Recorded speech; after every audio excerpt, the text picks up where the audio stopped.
Hello, everybody, and welcome to the Mike Stewart pregame show here at Falcon Stadium, home of the Cerritos College Falcons. They will play host to the visiting Moore Park College Raiders. And I'd rather say it is quite a hot afternoon to start a football game. It is listed here at 91 degrees here in beautiful Cerritos, California, as we are just about a couple minutes out before this game is underway. My name is Nick Federico, your play-by-play commentator. Alongside me, Ryan Catcham, your color commentator for tonight's game. Now, Ryan, Moore Park coming off a loss that was rather a close one, losing just 19-30 to Palomar. What can Moore Park do to avoid going 0-2 to start this season? I think the biggest change that they have to make is they have to get out early. Isaiah Johnson, number 13, he was not starting at the quarterback position to be able to start the game. The actual starter was number 17, Trey Johnson, but when he came in, he played all right, but in the second half is when he really went off. The second half, Isaiah Johnson, that's where he was able to just thrive out there. He had those 2 passing touchdowns, both to Dylan Lee. So what they need to do is they need to strike early and often with Isaiah Johnson at the helm. And yeah, that is a great point. You know, Isaiah Johnson along with Dylan Lee were the 2 stars offensively that Moore Park definitely saw a bright spot in. Isaiah Johnson didn't finish the game last week, but is suited up for this game tonight, so look forward to seeing him go right back to it where he left off last week. When it comes to Cerritos, Ryan, Cerritos came off a rather, even though it was 21-7, they came off a rather close win, defeating East LA 21-7. But the game was actually scoreless until the fourth quarter. So what can Cerritos do to continue the momentum and continue to go on a win streak? So TJ McMahon is going to be the guy to go for. Number 15, he is the starting quarterback, 14-24, just under 220 yards passing and 2 passing touchdowns. But what they need to do is they need to get the running game involved. Only 31 carries, under 100 yards, 90 to be exact, with 1 rushing touchdown. Last year, they relied so heavily on Ramondre Stevenson, who is actually at the University of Oklahoma playing football at number 29 over there, one of the leading rushers for the Sooners. But they relied so heavily on the run, so their offensive game has just changed a 180-degree turn right now, and they're focusing on that McMahon offense, that passing offense. So I think they need to be able to get the run instituted, and then McMahon will be able to be let loose. But they need to get the run just like they relied on with Stevenson.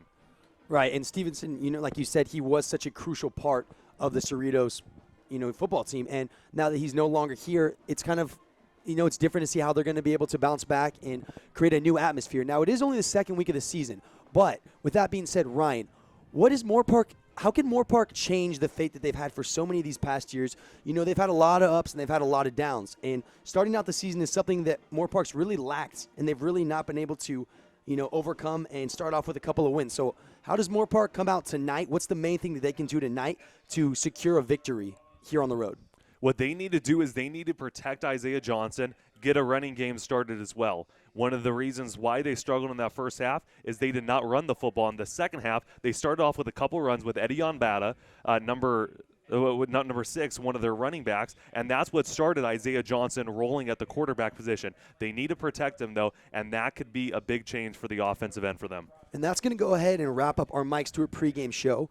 Kickoff is just about to be underway. Thank you, everyone, once again for tuning in to another edition of this Mike Stewart pregame show. And we're going to be with you for these next 3 hours, so don't go anywhere as we get right under for kickoff. So Cerritos did win the toss, and they had elected to defer, so Moore Park will receive the ball first. Returning for Moore Park, we have number 25, Brandon Archibald, a returning sophomore for the Moore Park Raiders, along with number 28, DeAndre Smith, wide receiver.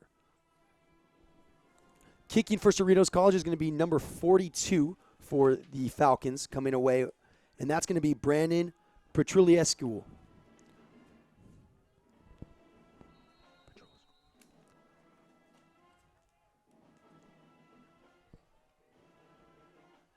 And here we go. Petruliescu is going to kick it down into the back of the end zone where it's going to be a touchback for the Moore Park Raiders. One thing that's great to see is Brandon Archibald in the return game. He is a speedy running back. He has wheels for days, so if he's able to get a hold of one of those, he can be able to take it to the house. A few guys in the past from Moore Park College, such as DJ Farmer, TJ McDonald as well, those have been big guys that have been able to make some returns for them, and Brandon Archibald is built exactly like those two.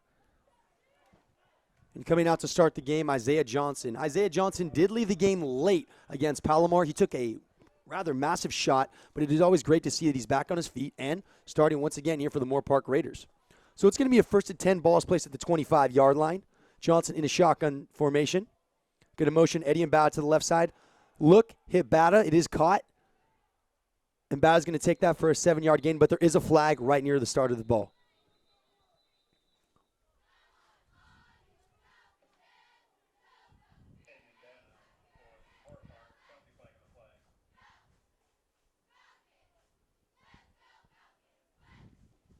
Eddie and Bada with that reception, someone that had taken the last year off.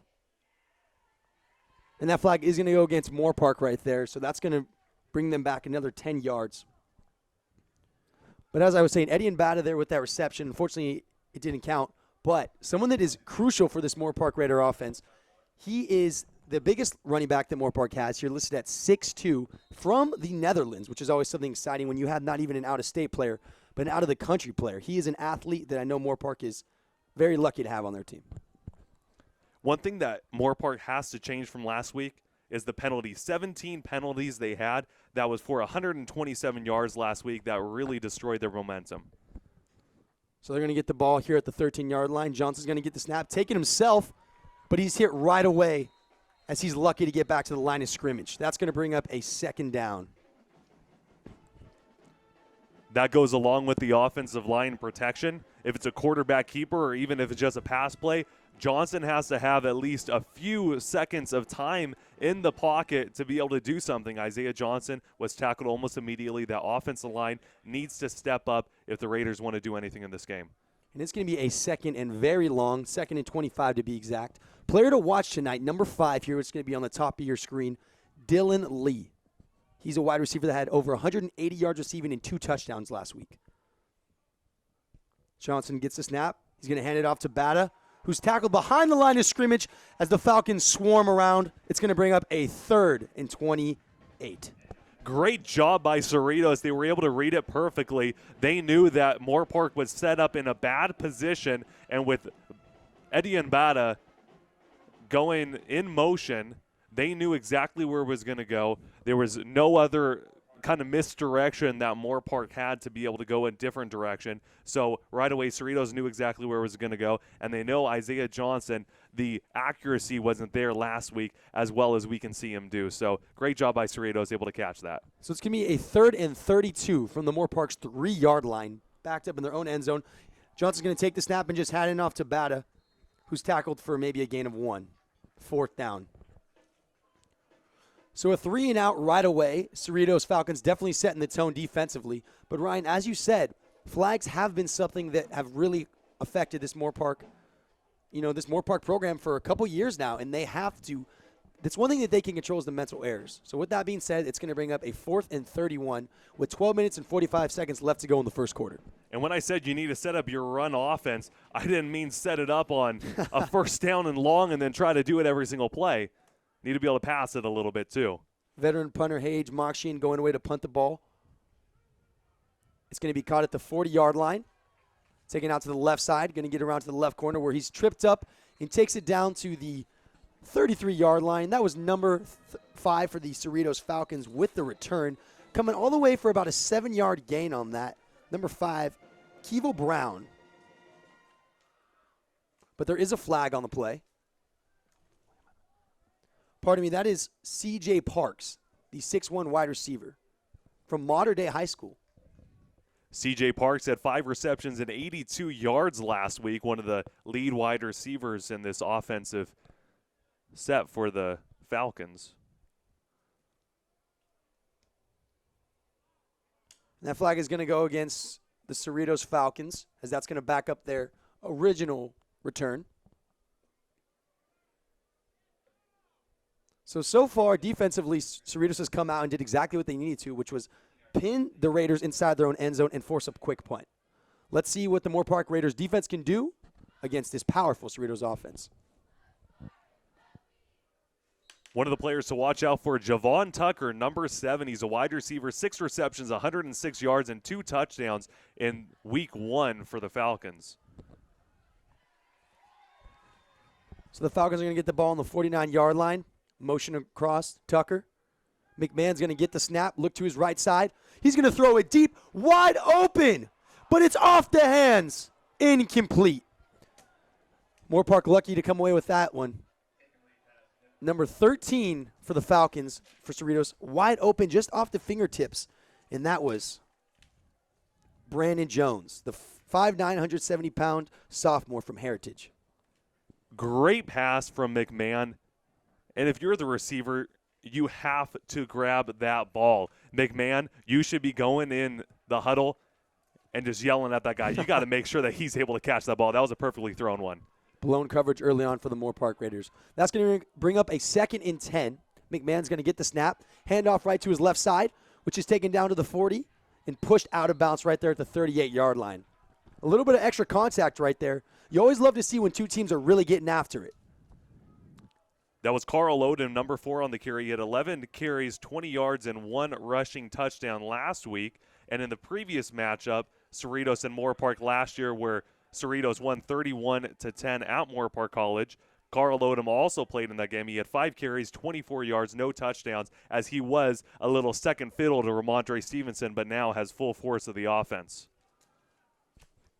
So that's going to be a 3rd down and 1, a 9-yard gain on that run from Odom. Gets the snap. He's going to fake the handoff. Feels the pressure. Tries to avoid it. Just throws it off his back foot. Completed. Picks up a 1st down and more as he's down to the 20, down to the 10, to the 5, and he's thrown down at the 3-yard line. What an incredible play by the Cerritos Falcons. Coming up with that reception was number 3 on the snag for the Falcons. Hickley Rapati. One thing for Moore Park, great pressure by Eric Mateo, but you need to bring McMahon down. If you're able to get in the backfield, you need to bring him down. They needed to get that sack. Great job by McMahon to stay up on his feet and still have the wherewithal to be able to find a receiver. So it's going to be a 1st and goal from the 2-yard line. Cerritos knocking on the door. Moore Park stacking the box here. Dual tight end set. They're going to hand it off, and he's going to be tackled just short of the goal line, as that's going to bring up a 2nd down. It looked like the ball had to have been down maybe 6 inches before crossing that goal line, pardon me. This is one thing that we did see out of Moore Park's defense is when they were in the red zone, they forced Palomar to have multiple downs to be able to score each time they were this close. So Moore Park's defensive line has a good goal line stand. Once again, Moore Park stacking the box.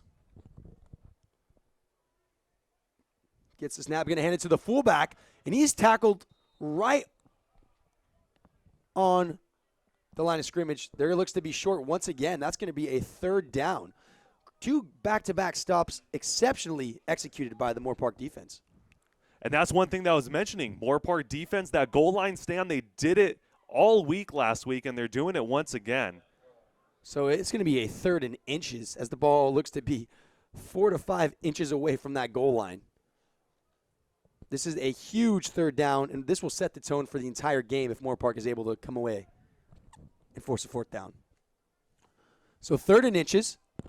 McMahon's going to take the snap under center, hand it off once again, and he's going to score! Touchdown, Cerritos, as the Falcons strike first.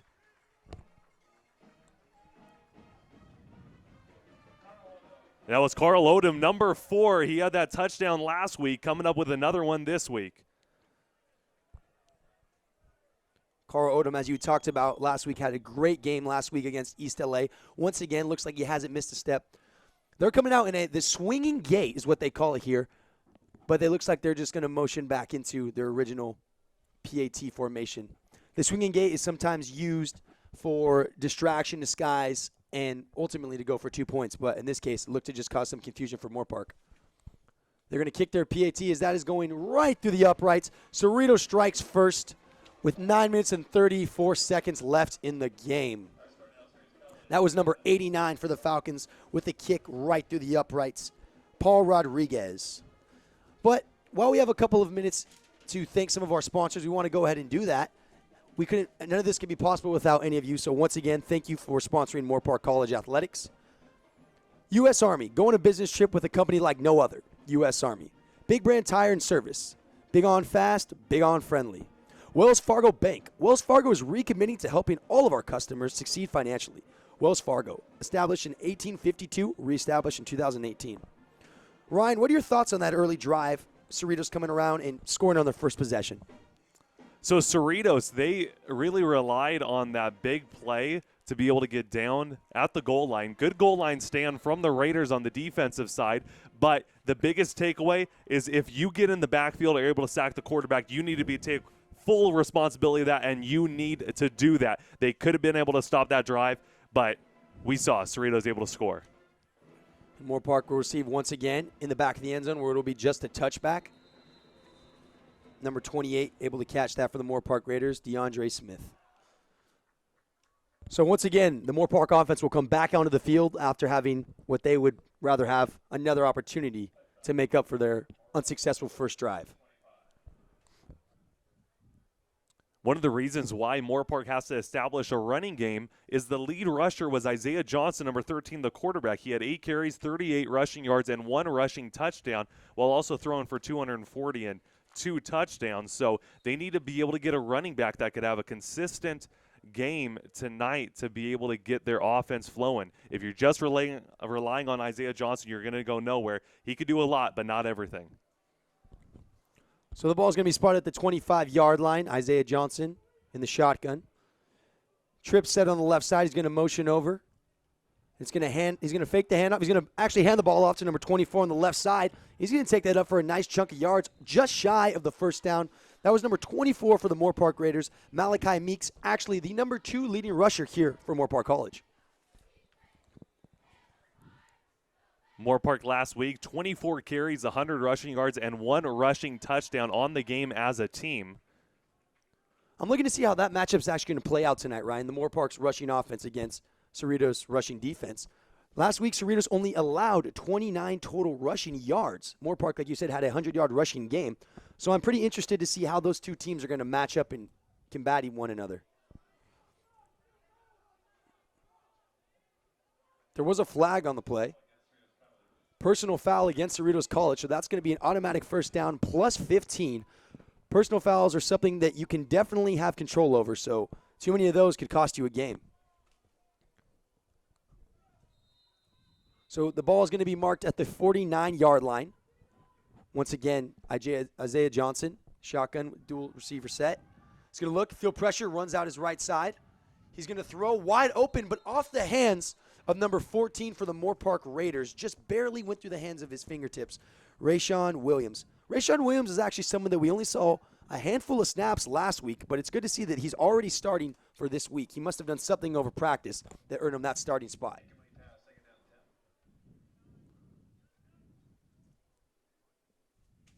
So that's going to bring up a 2nd down and 10.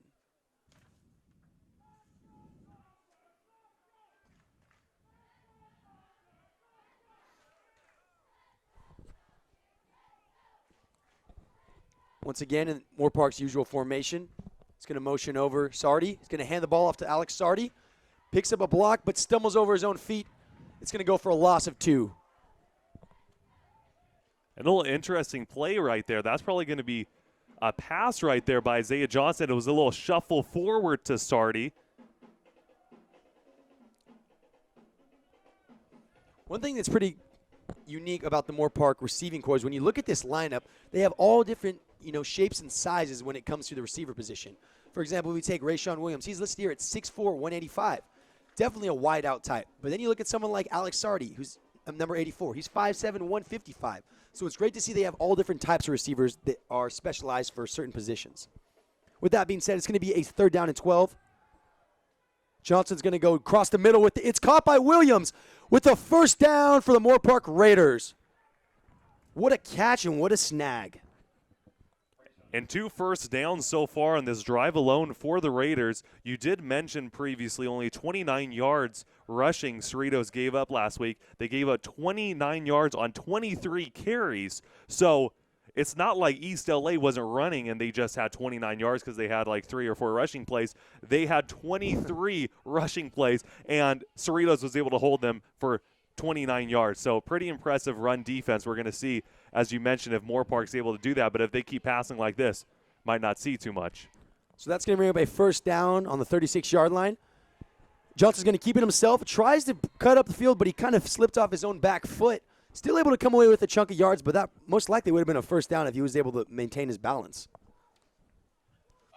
I did mention that leading rusher last week for Moore Park was Isaiah Johnson, so we're seeing a little bit of design run for him as well.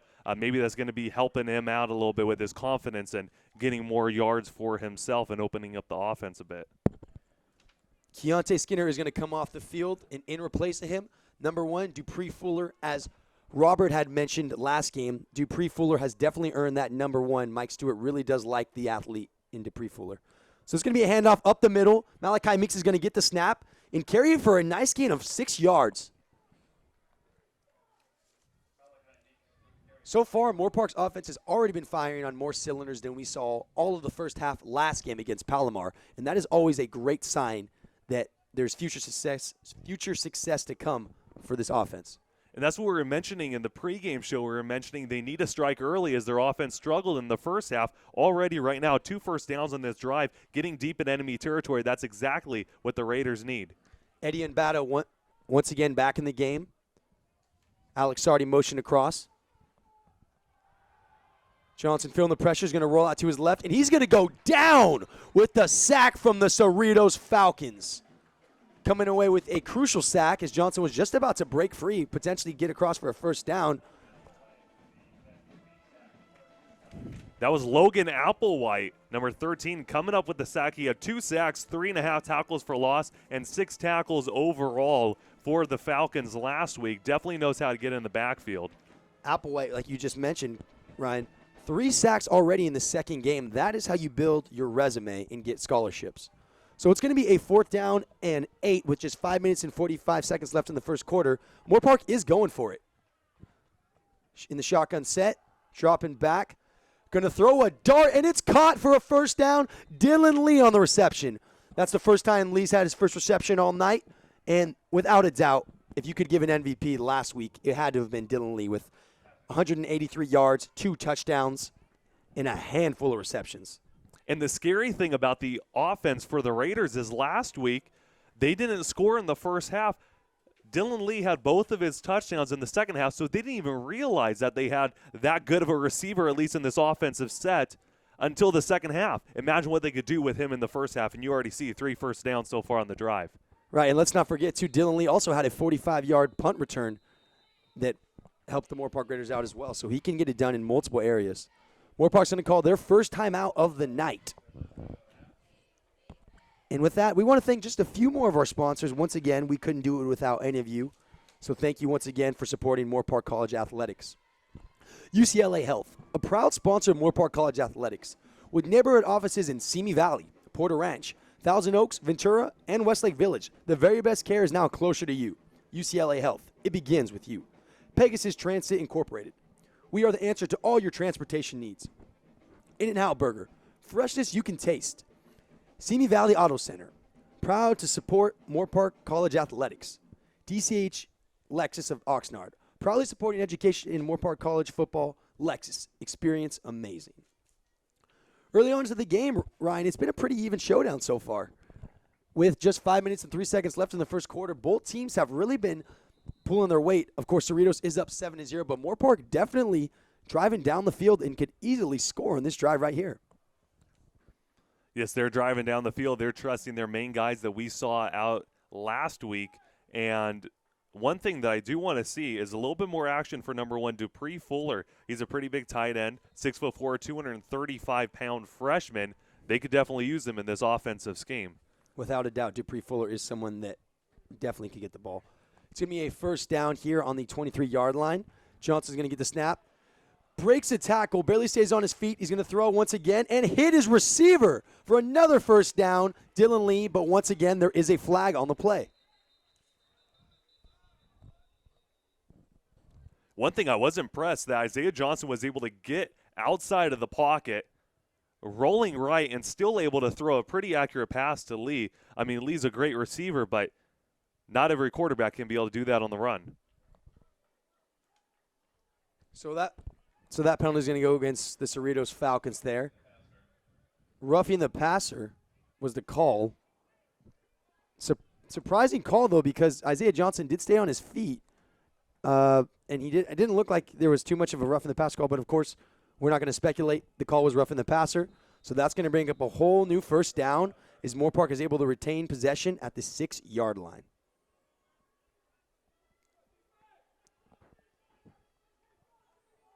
So the first time the Moore Park Raiders have been inside the red zone here. Williams here on the shallow side, number 14. ISO'd out by himself. Johnson's going to fake the snap, throw it across the middle. Wide open! Dupree Fuller, who we had just mentioned before. We had to get this guy some snaps, and Moore Park did get him more than a couple snaps. They got him a touchdown. It's going to be 7-6. Moore Park down by just one with 4:28 remaining in the first quarter. And Dupree Fuller, he had a couple of receptions last week and was used in the passing game throughout the second half. Good to see him be able to get a quick little touchdown with a tight end that big. You could be able to just kind of toss him up there and try to see what you could do with him. He's a big body. He could be able to get open, and he was able to do so right there. So great job by Dupree Fuller, able to get in the end zone, and Johnson for finding him. Almost as if Moore Park was mirroring Cerritos' original special teams unit. They came out in the swinging gate as well, but they will motion back to a regular PAT formation. One thing you had talked about, Ryan, you said Dupree Fuller being a rather larger guy. He's 6'4", 235, and he's just a freshman. So if he comes back for another year or goes to a university, 4-year university after this year, he's got even more time to put on more weight to a 6'4" body. Yes, and a 6'4" body for a tight end, you know, he's going to want to put more weight on that. He's going to want to get up to the 250, 260 range probably to be able to block, and then maybe even a little bit higher if he's able to get to the next level. One thing he has to do is be able to keep his speed up, especially if he's trying to run some routes and get involved in the passing game a bit. But a pretty big guy for the junior college level can do a lot out here. We've seen a couple tight ends for Moore Park College throughout the years, such as Nico Lima and some other guys as well, but not used too much in the offensive scheme. And one reason why I think Moore Park had so much success on that drive, there was many substitutions on that drive. We saw Eddie Baddock come in and out, Malachi Meeks come in and out, Rashad Williams come in and out. They had Dylan Lee coming in and out. So keeping fresh bodies on the field is a key to success because no one's getting tired. Nobody's getting too many reps on one drive. And I think that's one reason why Moore Park was able to go down there and drive down the field. With that being said, it's going to be 7-7 with 4:28 left in the first quarter as Hagues Mokshin will kick a rather shallow, short, booming kick, which is going to fall at the 31-yard line where it is fair caught. The Falcons will come back on out, look to score once again as they had a successful first drive.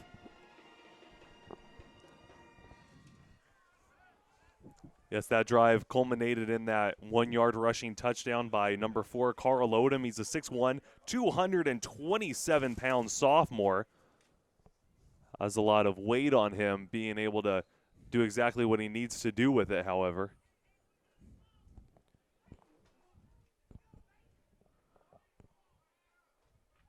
The Cerritos Falcons will come out in a pro set, running backs on both sides of McMahon.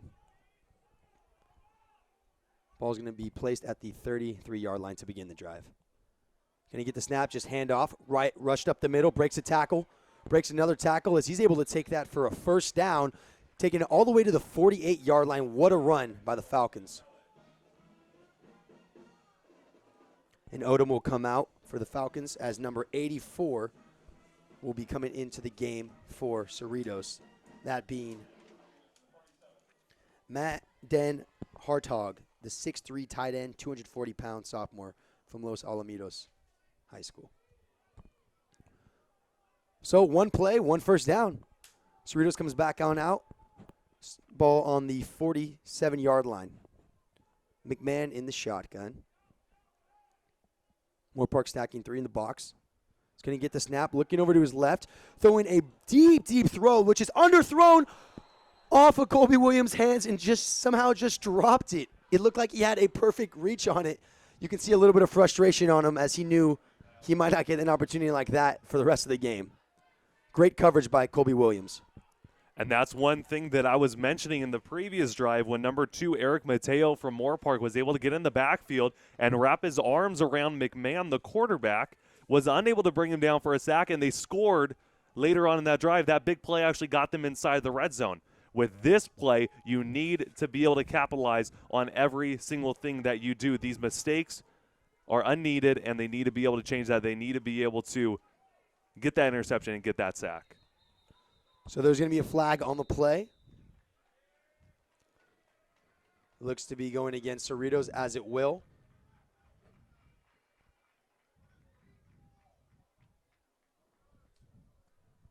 It was that delay of game penalty. Delay game penalty, as that's going to bring up a 2nd and 15 for the Cerritos Falcons. Gets the snap, going to hand it off, tries to cut it outside. He's going to be tackled for just a gain of but 1. Number 45 coming away on the tackle for the Moore Park Raiders, Carlos Coates. As we mentioned, the great run defense by Cerritos, Moore Park actually didn't have that bad of a run defense as well. They gave up just under 300 total yards of offense. They gave up 60 yards rushing off of 27 carries. The big part that they messed up on a little bit was where they gave up those yards. It was 2 rushing touchdowns they gave up, but 60 yards overall they only gave out. So Moore Park definitely adept at defending the run. Moore Park coming out in a passing defense as now number 29, Jacob Zamora, comes out into the field. They're going to hit him on the screen route, but tackled behind the line of scrimmage. Coming up with a huge play for the Moore Park Raiders, number 44, Daniel Henderson. Great vision right there by Henderson, able to see the screen route and attack it before he was able to get outside. One thing that you like to see as well is with the team, even though coming off of a loss, might not have that many fans in the stands. It is Cerritos. It's about an hour and a half drive. But you had your entire bench that was cheering, your coaching staff, revving up those players to be able to make that tackle. On the return for the Moore Park Raiders on this punting unit is number 28, DeAndre Smith. Booming punt that's going to fall all the way down to the 13-yard line where he's returned. Tries to break a tackle, but he's just clobbered up by the Cerritos Falcons. And that was number 28 on the return, DeAndre Smith. So Moore Park starting into a rhythm here. Had 1 3-and-out, but then they were able to score on their next drive, and defensively were able to cause a 3-and-out. So the momentum has shifted over to the Raiders' sideline, as Cerritos has been a little bit more quiet since the start of this game. 2 minutes and 3 seconds remain in this first quarter as the Raiders start their 3rd drive of the game. And a really impressive defensive stand that could get some momentum flowing in your offense after you scored, and now having another chance to put us some more points. Pro-style set. They come out. The snap is dropped. Johnson picks it up without hesitation. Barely almost gets a safety, but they're going to throw a flag here. He does get the ball off. Cerritos picked it up as if it were a fumble, and in that case, that would be a scoop and score. But there is a flag. I think they're going to say that in this case, Johnson threw it away, so there's going to be a flag. Yeah, when he threw the football, it did look like it was forward momentum, so it's not going to be a fumble. Intentional ground is the word I was looking for there. I think that flag potentially could be on there if he was outside the box. So that flag is going to go for a loss of down. Moore Park, for the second time tonight, only in the first quarter, the second time tonight, they are pinned inside their own 5-yard line as the ball is placed on the 1. So a 99-yard drive if Moore Park's looking to score a touchdown here. Williams once again isolated on the short side of the field. Dylan Lee on the far side. He's going to get the snap, avoids 1 sack, able to get it off, and it bounces right off the shoulder pads of number 4. Lucky that wasn't picked off for the Falcons. That was number 4, Jeremiah Flanagan, who is 6'4", 195 pounds, from Frosh Huntington Beach High School. Yeah, the one thing that you need to see right here, Moore Park, you need to be able to protect your quarterback. You even have 2 people in the backfield, and you're still not able to give your quarterback enough time. You need to be able to put someone else back there, maybe a Dupree Fuller, to be able to give your quarterback, Johnson, a little bit more time to look down his routes, look down his receivers, and be able to make a correct play, because right now it just doesn't seem like he has enough time. And great job by Cerritos to be able to understand that and get to Johnson. So Moore Park already using their second timeout here in the first quarter, as we're going to have a short break in action. we will go ahead and thank just a few more of our sponsors. PennyMac. Let us tackle all your mortgage needs. PennyMac, the lender you can call home. International Brotherhood of Electrical Workers. SoCal Life, powered for 125 years. IBEW Local Number 47 is a proud supporter of Moore Park College Raiders. DCH Auto Group, delivering customer happiness.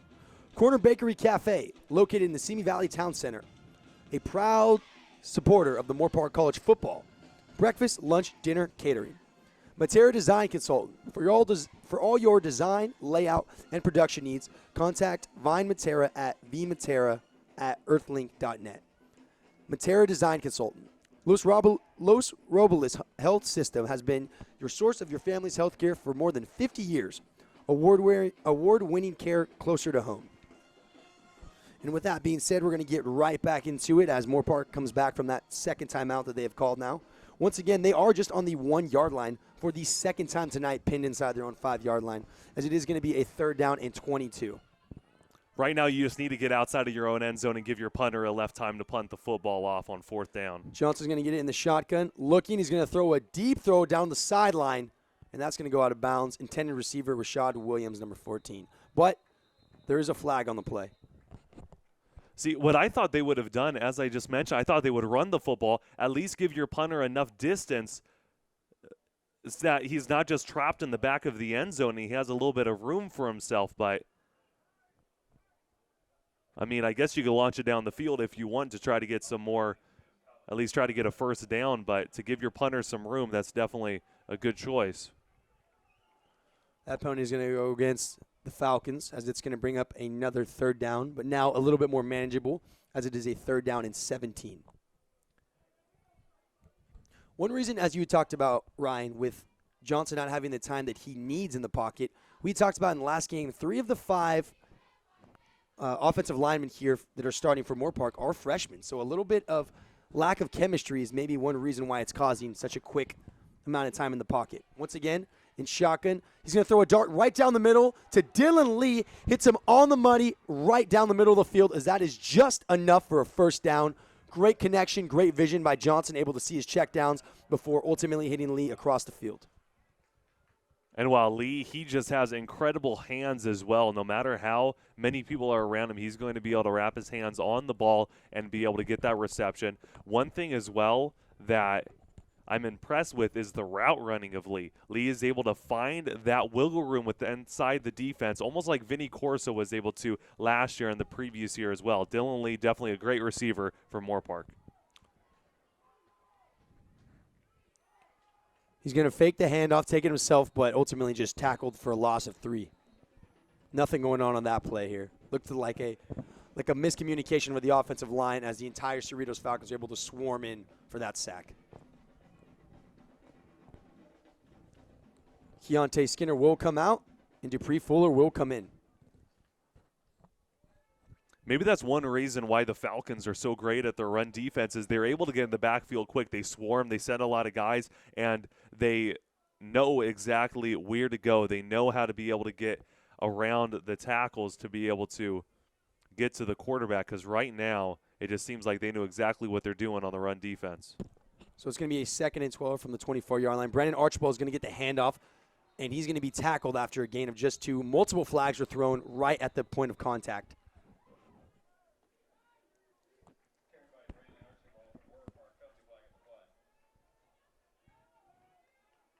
Holding here against the Moore Park Raiders. That's going to back them up another 10, but it will repeat 2nd down. We mentioned 17 penalties in the previous game for Moore Park for 127 yards that they lost, and they're racking up the penalties once again. That's just biting them in the backside. Yes, as you had said, Moore Park has had quite a few penalties, at least 4 tonight at this point, but something that they have all the control over, which is almost sometimes it's the most annoying point is when you have so many penalties, especially when you can control them, especially such as holding errors or whatnot. That is going to finish out the end of the first quarter, though, as the game is going to be all tied up at 7-7 after just 1 quarter. Both teams coming away with just 1 score, and both teams looking to catch some momentum. With that being said, we want to thank a couple more of our sponsors while we do have another break here. Custom Pie and Bar next door. Wood-only oven pizzas. 17 craft beers on tap. Wine by the glass, appetizers, pasta, salad, and more. Home of the Raider Happy Hour after each home football game. Marketplace. Official supplier of trophies, awards, gifts, and apparel of Moore Park College Athletics since 2007. Coca-Cola celebrates, helping athletes power through with Powerade. Corporate Graphic Communications, official signage company of Moore Park College Athletics. Jan's Marketplace. Cheers to a successful season. Proudly supporting Moore Park College Athletics. The Hat Restaurant in Simi Valley. Since 1951, 68 years of serving the world's famous pastrami, burgers, dogs, chili. Open 7 days from 10 a.m. to 11 p.m. Go to www.thehat.com. Ladin Auto Group, featuring Subaru, the family owned and operated for over 45 years. Always close to home. Located in the Thousand Oaks Mall. Ladin Subaru. With that, we're going to get right back into the action. So far, Ryan, after one quarter, what are your early thoughts on the game? Early thoughts on the game is that Moore Park needs to be able to control their offense in the sense of not getting penalties against them. They need to be able to work on those little tiny bits and pieces because they keep getting backed up into their own end zone right now. They also need to get a running game started. The passing game is actually playing really well, but once Cerritos catches on to that, they need to be able to establish the run to be able to at least get some of these guys open like Dylan Lee and company. So get the running game started and limit penalties. And the ball is here on the 13-yard line as it is a 2nd and 23. Johnson's going to roll out in the pocket, get hit as he throws, and he's still going to find a receiver somehow. Once again, pardon me, that's going to be Keontae Skinner on the reception, number 11. That's how you make a play and turn nothing into something. It looked like that was going to go for a sack without a doubt, and somehow Johnson, who's been doing it, although it's only been 2 games, both games, every time he's under pressure, he always seems to find a receiver or at the least get the ball away and not take the sack. Heads-up play by Johnson. So that's going to bring up a 3rd down and 12. Trips all the way on the right side.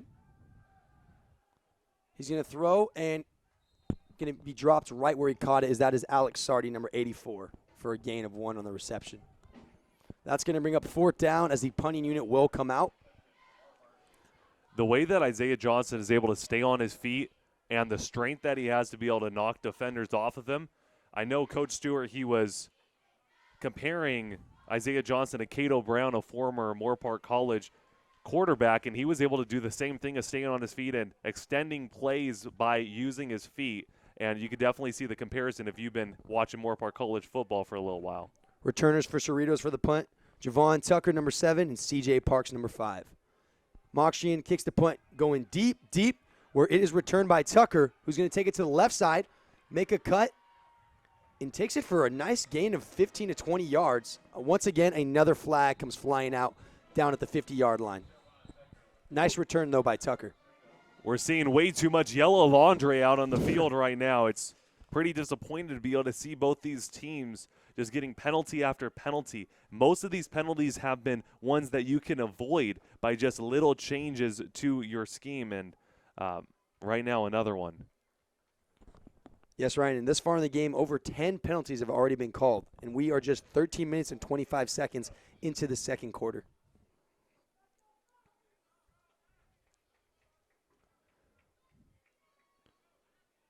That penalty did go against the Cerritos Falcons. 10-yard penalty, so that's going to back them up all the way to the 32-yard line.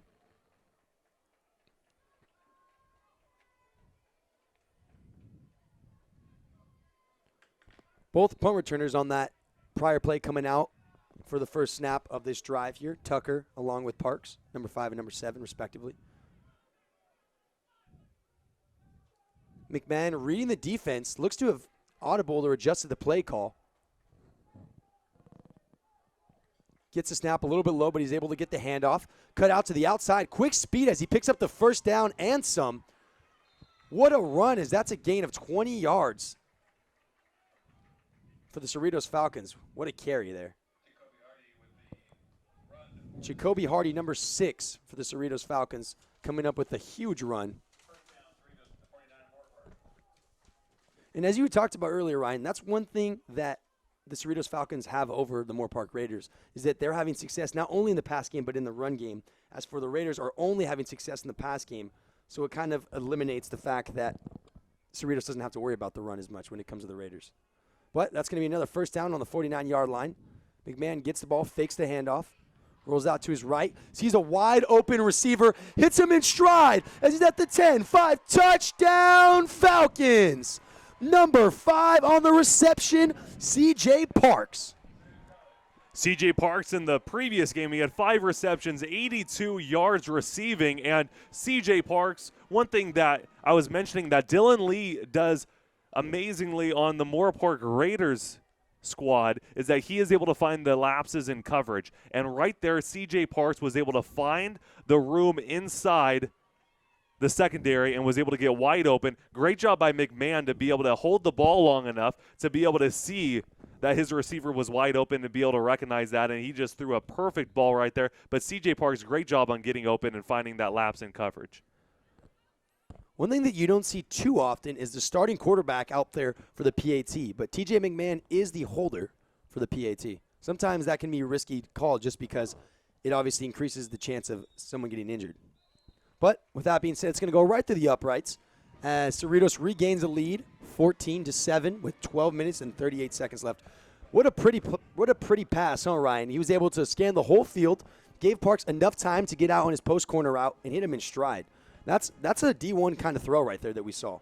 That was a beautiful pass, and one thing that you have to do if you're Moore Park, you need to put more pressure on that quarterback. You saw, at least the statistics speaking and the style of play that Cerritos is running, no Ramondre Stevenson means that they're not definitely going for the run every single play. It was pretty ridiculous last year. Cerritos, you basically knew it was going to be run if you watch high school football in the area like a Grace Brethren or an Oxnard High School. They just run the ball consistently. But with this team, with Cerritos College, Cerritos College, they run the ball, but they rely on that pass. TJ McMahon had 24 pass attempts, 14 completions, over 200 yards passing, and 2 passing touchdowns. When you have an offense like that, you need to start putting pressure on the quarterback and knowing exactly where the receivers are. They didn't on those plays, and that really hurt Moore Park. Returning for the Moore Park Raiders, number 25, Brandon Archibald, and number 28, DeAndre Smith. Deep booming kick. It's going to fall all the way into the end zone where it will be returned. He's going to take it out inside the 20, jumps, hurdles of a defender, and takes it all the way down to the 29-yard line. That was number 28 once again with the return, DeAndre Smith. And Ryan, to kind of piggyback off of what you were saying, I was talking to a middle linebacker from Moore Park College, Daniel Henderson, earlier this week, and he had told me how they had been studying primarily for the run game because, as you had mentioned last year, Cerritos was known for such a powerhouse run team. That is not what we are seeing tonight. It seems to be almost all passing with a couple of successful run plays here and there just to keep Moore Park's defense honest. And that is a struggle to be able to prepare for some teams when there's a team that just runs the football consistently and suddenly one player goes and the whole offensive scheme changes. Right. I mean, you're basically going in blindfolded almost. So Moore Park will start with the ball here at the 29-yard line. Sardi will motion across the field. Gets the snap, hands the ball off to Malachi Meeks, where he is tackled behind the line of scrimmage. Cerritos has been all over the run game for Moore Park. And as we talked about a little bit earlier, Ryan, when you aren't able to successfully carry out whether it's the run or the pass, and a defense is able to take away that option from your offense, it makes it that much harder to execute on the other side. For example, Moore Park isn't able to run the ball, so they have to rely heavily on the pass. Cerritos can now almost guarantee and put all their energy towards how do we defend the pass because they know Moore Park doesn't have the capability to run against them. With that being said, it's going to be a second down and 11. Johnson fakes the handoff, looks to take it himself, but he's actually going to throw behind it, threw in between 2 receivers. It looked like it was intended for number 80 for the Moore Park College Raiders, Reese Smith, but then it actually bounced off the hands of number 84, Alex Sardi. So kind of an awkward spot to throw the ball. Lucky that nobody came away with it on that one. Third down and 11 here. One thing that we can say about Isaiah Johnson is in the last couple of years, Moore Park hasn't really had a quarterback that's been as reliable as Johnson. Now, I know it's only 2 games in, and I don't want to over escalate anything, but Johnson's been very reliable in these last 6 quarters that he's played. Feels the pressure. Johnson's going to take it up the middle, cut out to the left side, take a hit, hold on to the ball somehow, and turn a sack into a gain of 8. That's one thing that's special about Isaiah Johnson. When he runs the football, he runs like a running back. He puts his shoulder down and he takes the contact in, and then he goes down with it. He doesn't do any slides or anything. That might be one thing that you would want him to do because he's your quarterback, but he shows the strength, he shows the agility, and he shows that he can get outside of the pocket and make something happen, just like on that last run play. And one good problem Moore Park has is with their quarterbacks. Isaiah Johnson here, 6'2", 225, like you said, built almost like a running back, Ryan. And Trey Johnson, who had quite a few snaps against Palomar, listed at 6'4", 220. So we're talking about bigger boys when it comes to running the ball when they're under pressure. Moxion's going to punt the ball down to Tucker, who's going to receive it at the 26-yard line. He's going to take it to the left side, break a tackle, stay on his feet. He's down at the 50, down to the 40, and he's going to get pushed out at the 35-yard line. Once again, we do see a couple of flags thrown on the field down by the 45-yard line. As we were discussing Isaiah Johnson and Trey Johnson, you did mention Trey actually started the game. He went 3 for 9, only 13 yards and 2 interceptions, one of the reasons why he was pulled from that game. And Isaiah Johnson, since he had that 17-31 game, 240 passing yards and 2 passing touchdowns, that's why he was able to stay in with 1 rushing touchdown himself.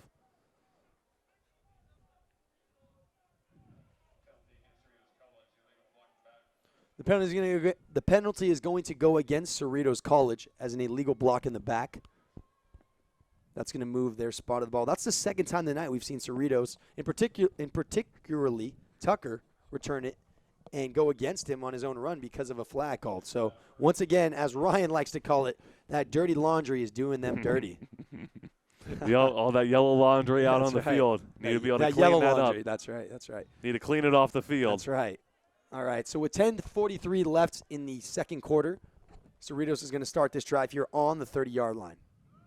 McMahon catches the snap one-handed, rolling out to the right. He is able to hit his receiver, Parks, who breaks a tackle somehow, stays on his feet, and turns what would have been a gain of 2 yards into a first down plus 8. But once again, another flag. As we see a player for Cerritos, actually, number 60 for Cerritos, their helmet came off, and for protocol, he's going to have to come out for one play. That looks to be one of their starting linemen for Cerritos, number 60, Sidney Solomon, who's 6'3", 330 pounds. The referees are discussing the call as to see exactly what the penalty is for.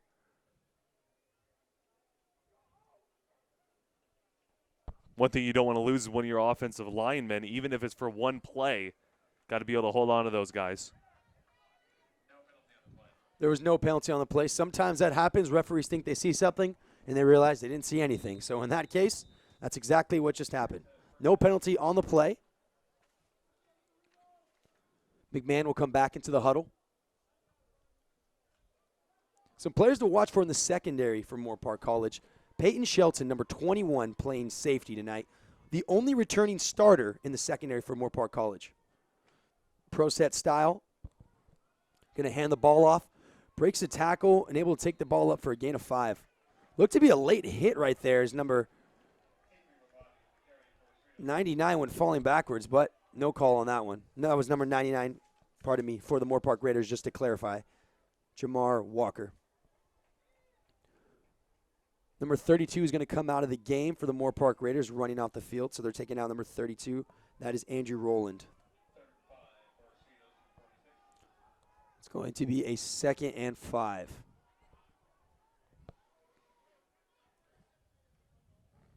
Hands off to the right side, tries to bounce to that side, cuts back, takes a hit, has a spin move, stays on his feet, and picks up the first down.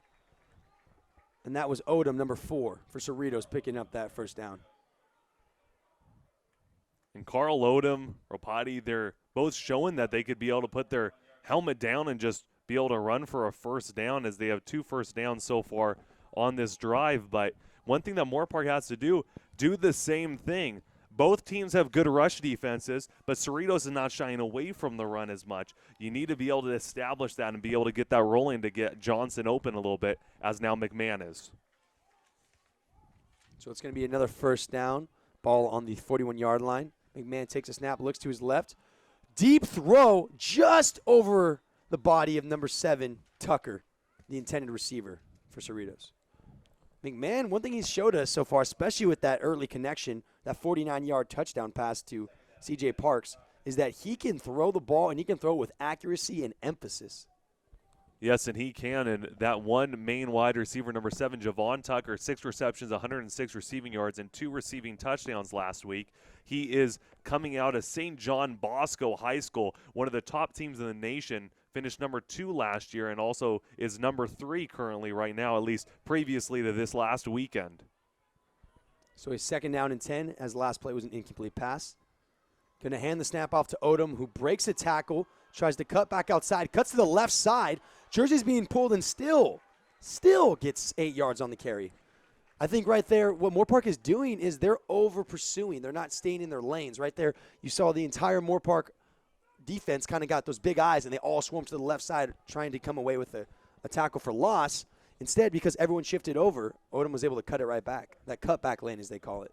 And one thing that you need to do, you cannot do upper body arm tackles. You need to be able to get this man down. He is a big guy. We were mentioning his size, 227 pounds at the running back position. You need to tackle him. You need to come up with the opportunity. We've seen a lot of missed opportunities by the Raiders defense. So that's going to be a 3rd down and 3 with 8 minutes left in the second quarter.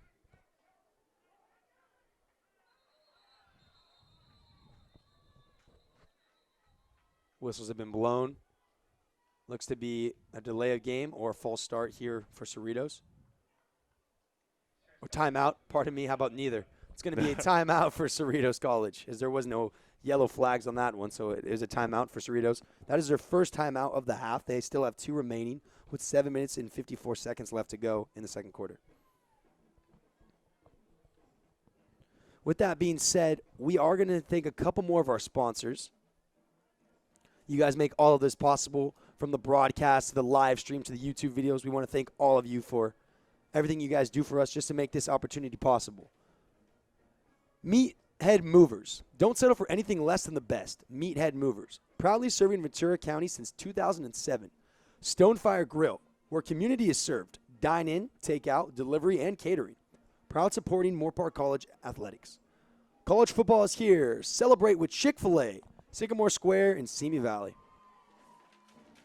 With that, the Cerritos Falcons will go ahead and take the field once again. 3rd down and 3. Ball on the 34-yard line. They've been marching down the field. 2 first downs so far on this drive alone, mostly on the run. Tucker's motion over. They're going to pitch it to Tucker, who swarmed from the back. Coming in with a huge sack, number 8 for the Moorpark Raiders, who saw that all the way. That is the veteran Antoine Wynn, who had a couple of sacks last week.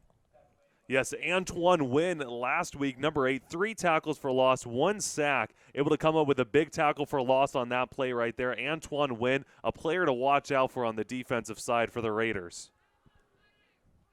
And they got him listed here at 6'2". He looks even bigger than that. With Cerritos' early success, it makes sense why they're going to go for it on a 4th down and 12, as they're definitely not in danger territory to be going for it. Ball here on the 44-yard line. McMahon gets the snap, one-handed once again. Going to hit a receiver, but it's knocked away. Daniel Henderson all over that, breaking up that pass intended for Tucker. And great job by Henderson being there. He had his coverage scheme perfectly and was able to disrupt that pass. One thing you usually see out of linebackers, they're unable to guard quicker guys like that, but Henderson showing that he has some skills in the cover game. And you kind of wonder what Tucker's initial thought process was throwing to, McMahon's thought process was throwing to Tucker. Tucker was still, had to have been 8 or 9 yards short of the first down, so rather strange decision, but either way, it wasn't even completed. So Moorpark comes away as their offense, Moorpark's offense, comes onto the field, starting right there on the 44-yard line. So a short drive. Malachi Meeks motioned out.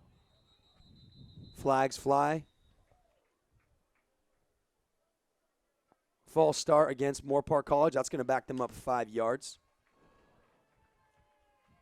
Once again, another penalty. These are things that they could be able to change. They could fix those little mental lapses and just wait for the ball to snap. Be able to make sure that there's no extra motion. These are just things that needs to be discussed and get that chemistry flowing. Looks like they're going right back to the same play. Malachi, once again, another false start as they're indicating.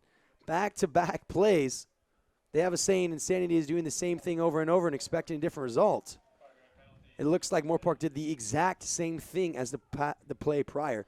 Now, I think what happened there, we're not going to speculate, but what it seems to have occurred is the way that Malachi Meeks is motioning potentially is considered some sort of a false start, maybe with the motion process there. But regardless, I don't think we're going to see that play a third time in a row. Yeah, and you need to be able to fix that because you cannot be giving up penalty after penalty. A 1st and 10 stretching to a 1st and 20, that's unacceptable for an offense that does not have the upper hand on the defense right now. Once again, 3 penalties in a row. It's going to go against Moore Park again. And they're saying a false start again. 3 false start penalties back to back to back. So what was once a 1st and 10 with the ball originally starting on the 44-yard line. Pardon me, that last one was going to be a delay of game. I apologize. So the first 2 were a false start penalty. The last one was a delay of game as they weren't even able to get the ball off in time. So what was first a 1st and 10 from the 44-yard line, which would have made a rather short drive for the Moore Park Raiders, after 3 penalties, all going for 5 yards each, they're now backed up all the way on the 27-yard line, now making this basically a regular drive. So Moore Park was given a rather nice hand to start with, and they kind of self-destructed on their own. Yeah, it's just unacceptable giving up penalty after penalty and trying to get your offense working back again because penalties are just going to destroy your whole offensive game. When it comes to the receiving backs on the field, we have Alex Sardi, number 84, Rashad Williams, number 14. Down on the far side, number 5, Dylan Lee. And in the backfield, number 24, Malachi Meeks. One thing to note, though, they're still on a 1st down and 20. I believe they actually counted that as a timeout prior to the penalty. There was a penalty flag thrown, but they were not backed up any yardage. That's a great point to point out, Ryan. You are correct. There was a flag thrown, but it does not look like it was meant to be thrown or it was enforced on the play. So it is actually going to just be a 1st and 20 on the ball on the 33-yard line. So Moore Park not as pinned back as they thought they were. Someone to watch out for who's on the field for Moore Park Raiders right now, as we talked about having a touchdown earlier in this game.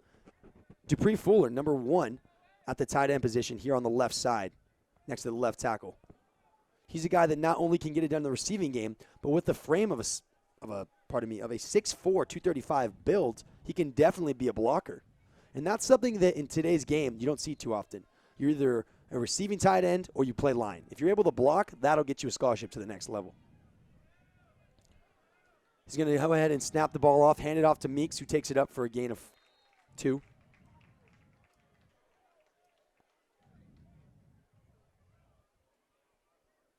So that's going to be a 2nd down and 16, as that was actually a gain of 4.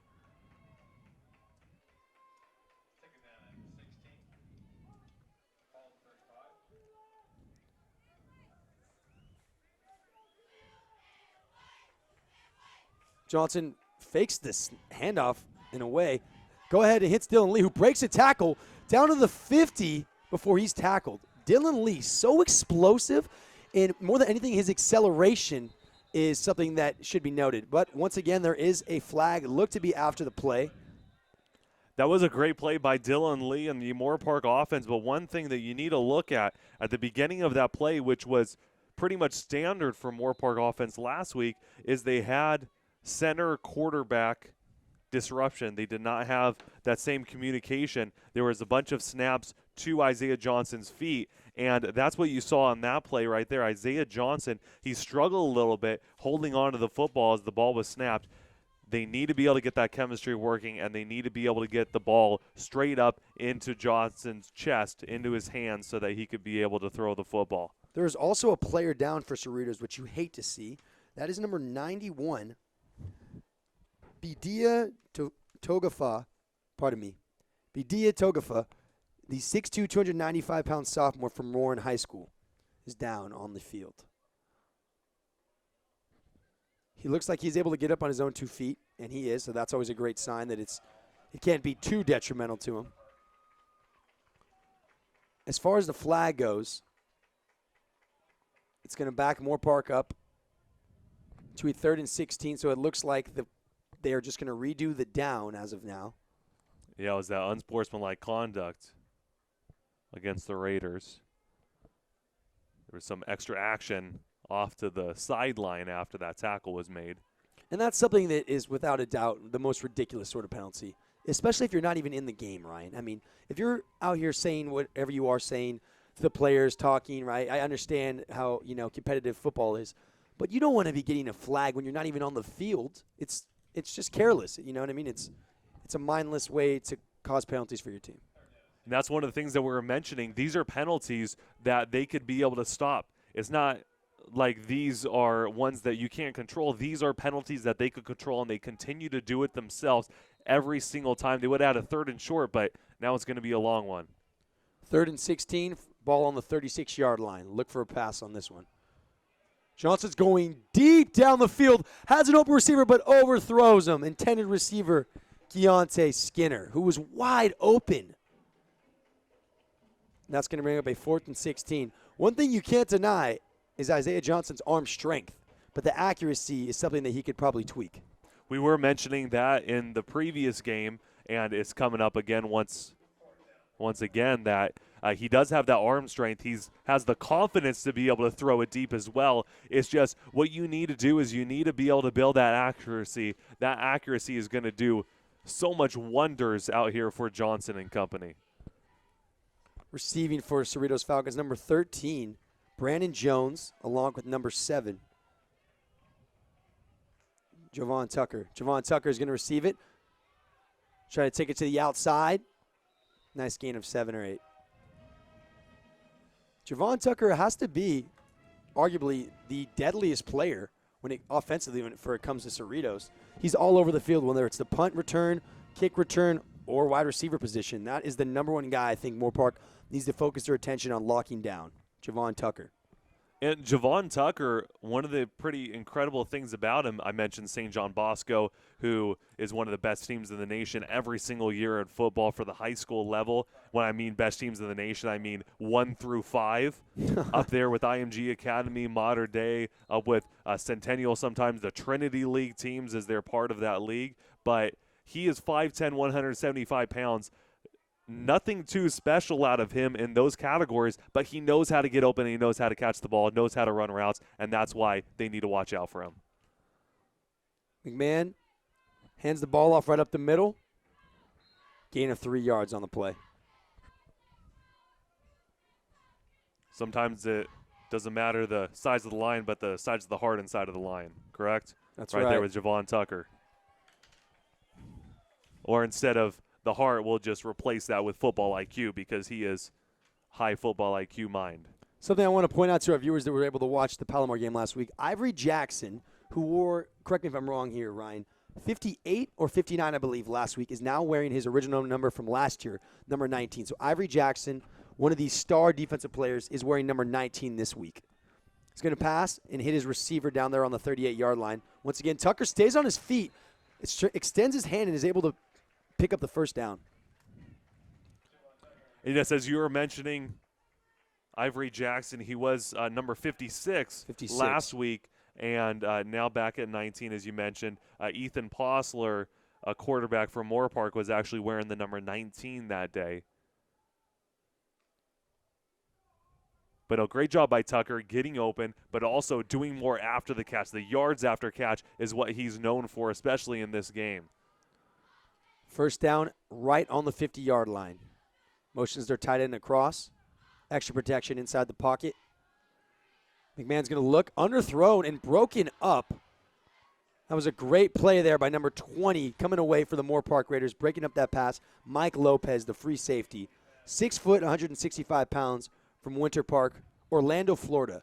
Now, one thing I love to see when you're out here watching these games, Ryan, is when you see these players from all across the country coming to play football, that's one of the most beautiful things about this sport. I mean, if you look down this list, you can see some players from Texas, Florida, Washington, Wisconsin. It's all over the place. So it's great to see players from all over the country coming here to play for Moore Park and for Cerritos College here in California. It's going to be a 2nd and 10 right on the 50 once again. McMahon gets the snap. Feels the pressure, is going to throw up in the pocket. Wide open down the middle of the field. Who else? Javon Tucker. Javon Tucker being able to decipher the defense, finding the open spot. But McMahon, a great job by him to be able to step up in the pocket and make the throw. But the big key to this offense right now that we're not mentioning too much is that offensive line. The offensive line is giving so much time for McMahon to do whatever he wants in the backfield, in the pocket. Moore Park needs to put more pressure on McMahon because he has so much time right now.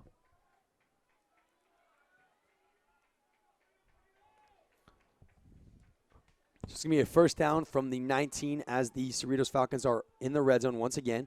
Going to hand the ball off, going to cut it to the right side. One man to beat. And he gets tackled just inside the 10-yard line. They're going to mark him down there at about the 7. And yes, Ryan, as you were talking about, this offensive line for Cerritos has been the unsung hero, if you should say. A couple guys starting here, as we talked about. Number 60, Sidney Sullivan, the O-lineman who's 6'3", 330. We also have number 61, Austin Freeman, the 6'9", 325-pound lineman. We have number 70, Isaiah Huerta, who's 6'4", 305. We have number 74, David Ibarra, who's 6'6", and number 75, number 75, Jason Sotala. That run's going to be out to the left side. He's going to break a tackle, break another tackle, break another tackle. 4 broken tackles on that play. They're going to take it down to the 3-yard line. What a run. Arm tackle after arm tackle. Moore Park needs to go back to the fundamentals with how to tackle a guy. You cannot be able to tackle him with his upper body up by the shoulders, especially a 227 running back. You need to be able to go for the legs. You need to be able to go for that waist down and be able to get him down on the ground.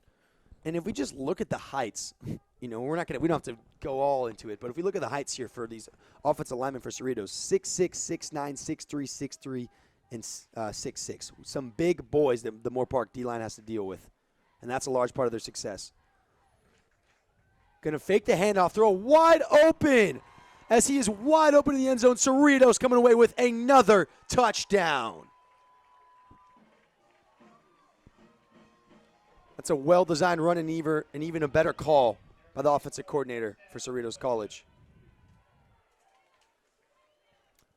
Someone that you don't see, that's number 85 coming away with the catch for the Cerritos Falcons. Body type does not look anything like a receiver, and that's why he's actually a tight end. That's Jeremy Haywood, who's 270, 6'3". One thing that I saw out of that offense, great blocking, but as well a great misdirection as the running back runs straight up the middle and was able to block Daniel Henderson, who jumped over the line, and then wide open off to the right side in the end zone. So Cerritos goes up 21-7 with 2 minutes and 38 seconds remaining in the second quarter. Now, this is where you kind of have to switch gears, Ryan. Now, 14 points, you're without a doubt still in the game. But if you aren't able to come away with some points on the next drive, you could give Cerritos enough time to score one more time before half. And remember, Moore Park received this first half, so they're getting the ball. Cerritos is getting the ball to start the second half. The last thing you want to do is give them even more momentum before going into halftime. Moore Park needs to come away with at least a field goal on this drive. And you need to make sure things do not get out of hand. You need to be able to start your offense flowing. If you're the Moore Park Raiders, you need to get that running game involved, and you need to be able to give more time for Isaiah Johnson, because right now they're not establishing the run and they're not protecting the quarterback. So Isaiah Johnson has to do everything outside of the pocket, which he can't do everything for this team. So you need to be able to give him at least some bit of help. Once again, returning for the Moore Park Raiders, number 25, Brandon Archibald, and number 28, DeAndre Smith. The kick is going back deep once again. All these kicks going inside the 5-yard line. Returned by Smith, who cuts it upfield, takes that down. Oh, the ball comes out, but looks like Cerritos is saying they recovered it. It seemed to have fallen through Smith's hands. And Cerritos does recover it. And as we just talked about, Ryan, that's momentum you do not want to give. So Cerritos is going to retain possession here with the ball spotted at the 26-yard line. And this is one thing that the Raiders continue to do. Penalty after penalty, backing them up in their own end zone. Not coming up with a sack, not coming up with a tackle, not coming up with 2 interception opportunities, and now fumbling the football on a kick return.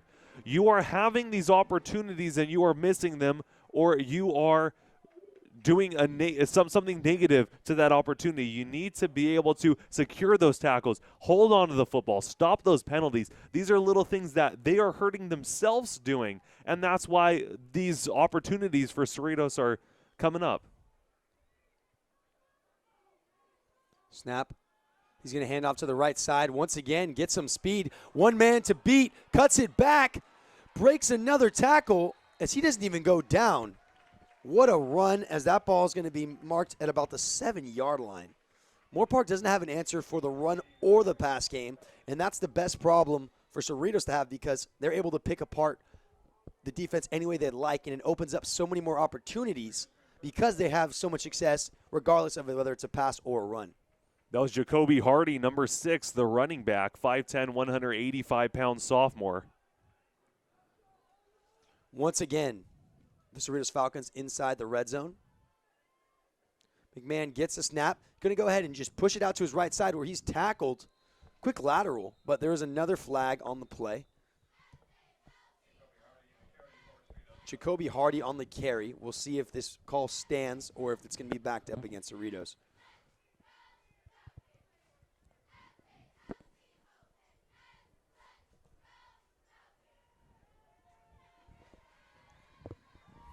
One of the reasons why these runs are working so well for Cerritos is the blocking by the wide receivers as well. Whenever they get to the outside, we always say, you always hear Nick, he says only one man to beat. One of the reasons why it's only one man to beat is because the blocking is so great by the receivers. And literally there is only one man that could be able to get to these running backs.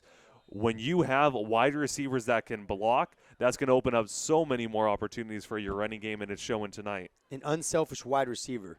That's what you want on your team. Someone that's going to block even when they know the ball's not coming to him. McMahon's going to get the snap.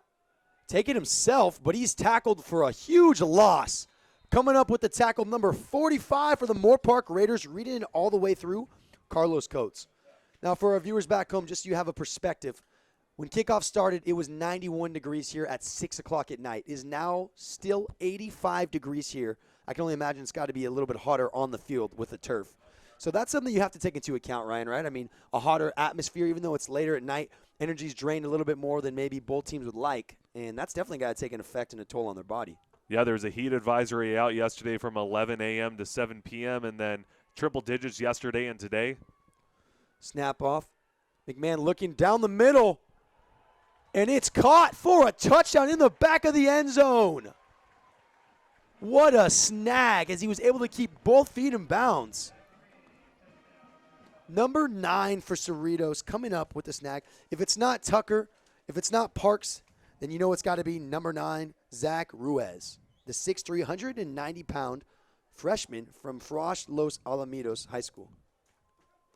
The freshman from Los Alamitos High School. And it looked like he was trying to throw to another wide receiver. He actually had to get out of the way, just be able to get to his man in the back of the end zone. But great vision by McMahon to be able to find his wide open receiver. McMahon has been spectacular, to say the least, this far in the game. And the kick is straight through the uprights as Cerritos goes on to take a 28-7 lead. 49 seconds left here in the second quarter. Now, when we started this game out, Ryan, it looked like it was definitely leaning towards Cerritos. Then Moore Park was able to cause a 3-and-out defensively, score with that nice throw to Dupree Fuller from Isaiah Johnson.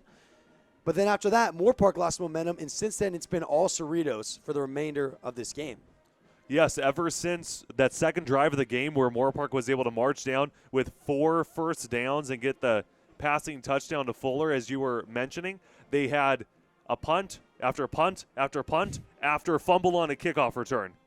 I mean, just going downhill for the Raiders. And on the opposite side of the field, after punting the football on a 3-and-out on their second drive of the game for Cerritos, all they did was passing touchdown. And then they had a turnover and down, but then another passing touchdown, and now another passing touchdown. It seems like both teams just kind of went in opposite directions, with Cerritos coming out with a pretty big scoring margin right now with 21 unanswered points. Well said. It has been in opposite direction for both teams, as Cerritos just keeps dominating, and Moore Park is looking for answers. Once again, this kick's going to fall inside the 5-yard line into the back of the end zone. Smith is going to take it out once again. Did have a fumble on that last return. Makes his spin move. Stays on his feet. There is going to be another flag on the play, as he was down at about the 23-yard line.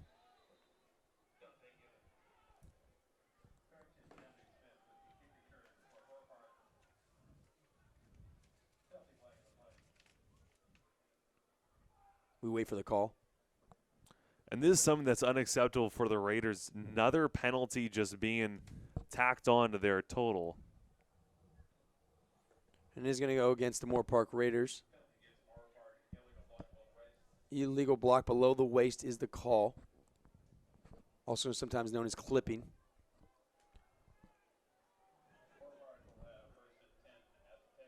So it's going to be a 1st and 10 at the 10-yard line. The Moore Park Raiders have no timeouts remaining. There is 41 seconds remaining in this half. It looks to be an obvious run situation until they run the clock out. But we'll see what they do. Eddie Mbada into the game for the first time in quite some time. We haven't seen him since the first quarter, really. He's going to motion out into a swing set. Johnson's going to take it himself, as he picks up a nice gain of 5 yards.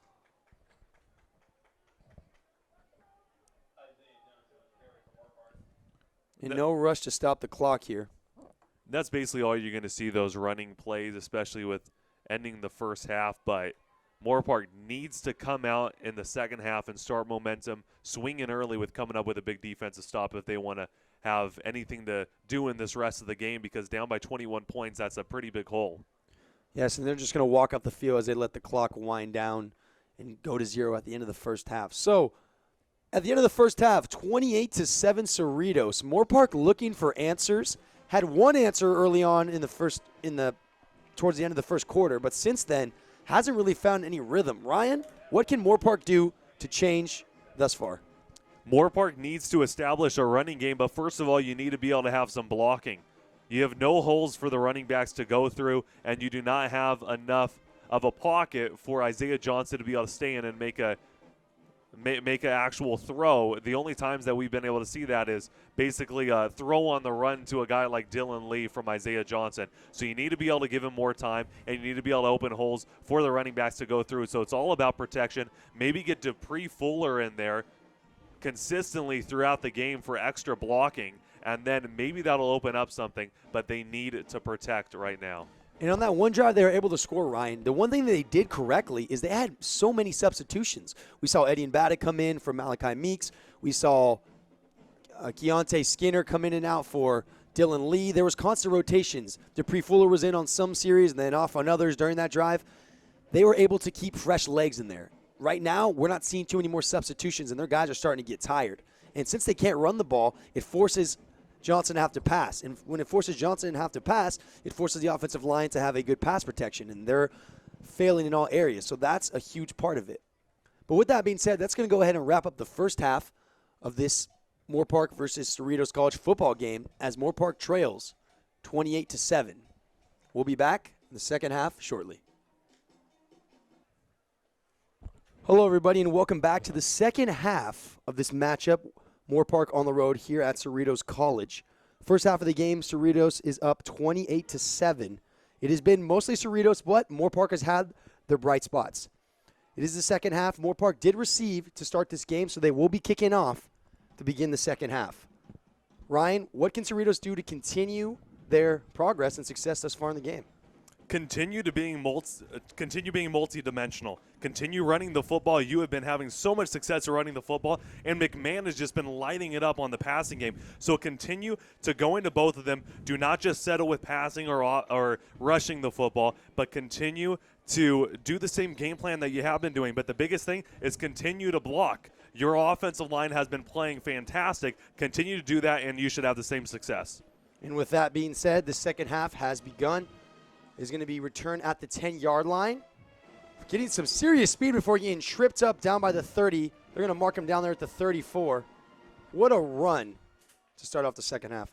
And as you were talking about, Ryan, speaking of McMahon, he had a near-perfect first half with going 9 for 14, 154 yards, and 3 touchdowns with no interceptions. So McMahon has done everything that his coaches need of him in order for Cerritos to have success this far in the game.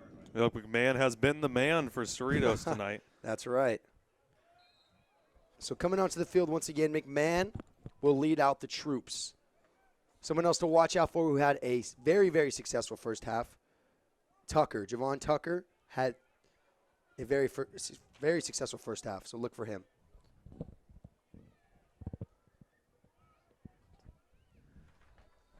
McMahon's going to look down, hit Tucker right away, who tries to get away but is suplexed almost. And that's going to be number 21 on the tackle for the Moore Park Raiders coming away. That is Peyton Shelton, that veteran secondary player we talked about, the only returning starter for the secondary for Moore Park. Javon Tucker, in that previous game, we've been mentioning that he had 6 receptions, 106 yards, 2 receiving touchdowns. So far in this game, 3 receptions, 34 yards right now, kind of keeping on pace. So that's going to be a 2nd down and 6. McMahon gets the call from coach. Seems to adjust the call. Moore Park looking to blitz here.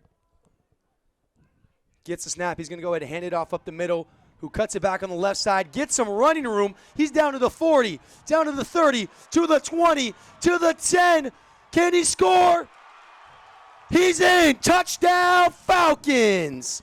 Number 4 for the Falcons coming away with that, Carl Odom. And Carl Odom, that's that man once again, 227 pounds. But if you're that big and you could run that fast, you could outrun everybody on the defense. That is just remarkable. He is going to make a name for himself here at Cerritos College, and he was doing it behind Ramondre Stevenson last year, who's one of the leading rushers for Oklahoma this year. I mean, this guy is big time, ladies and gentlemen.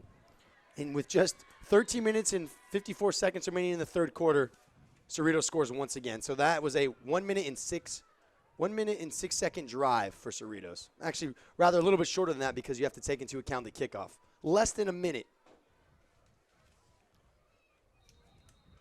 Flags, once again. False start, they're calling on Cerritos. Now, in the first half alone, both teams each had 7 penalties. That is 14 penalties in one half of football, ladies and gentlemen. So a lot of mental mistakes. That's something that both teams have to clean up, primarily Moore Park, because they don't really have that comfort, Ryan, to get away with a couple penalties here and there. Down by 27 points, about to be 28 points. They need everything to go their way, and penalties are just adding on to the stress. Nearly blocked, but that's going to be right through the uprights. Number 4 for the Moore Park Raiders, nearly blocked that. That is Damon Johnson. Odom in the first half alone only had 28 yards on 6 carries. Now, in that run alone, he's already doubled his run total for the first half. And that is pretty incredible because they give him the ball quite frequently. And usually, at least from last game with only 11 carries, and he had 11 carries, only 20 yards and 1 touchdown. And then this game, having a little bit of breakout runs, but mainly just some short gains. We've just seen that if you give him a little bit of space, he could be able to do damage. So he's not just that ground and pound style of runner, but he could be able to get to the outside and cause havoc for the defense. Cerritos looks to kick off once again. Number 42 for the Falcons. Back to kick it. Brandon Petrulescu, with the kick. Petrulescu kicks it deep once again, always getting inside the 5-yard line, if not in the end zone. It's going to be returned once again by Smith, who tries to take it up the middle, sees a little bit of daylight, has one man to beat, gets to the outside. He's down to the 40.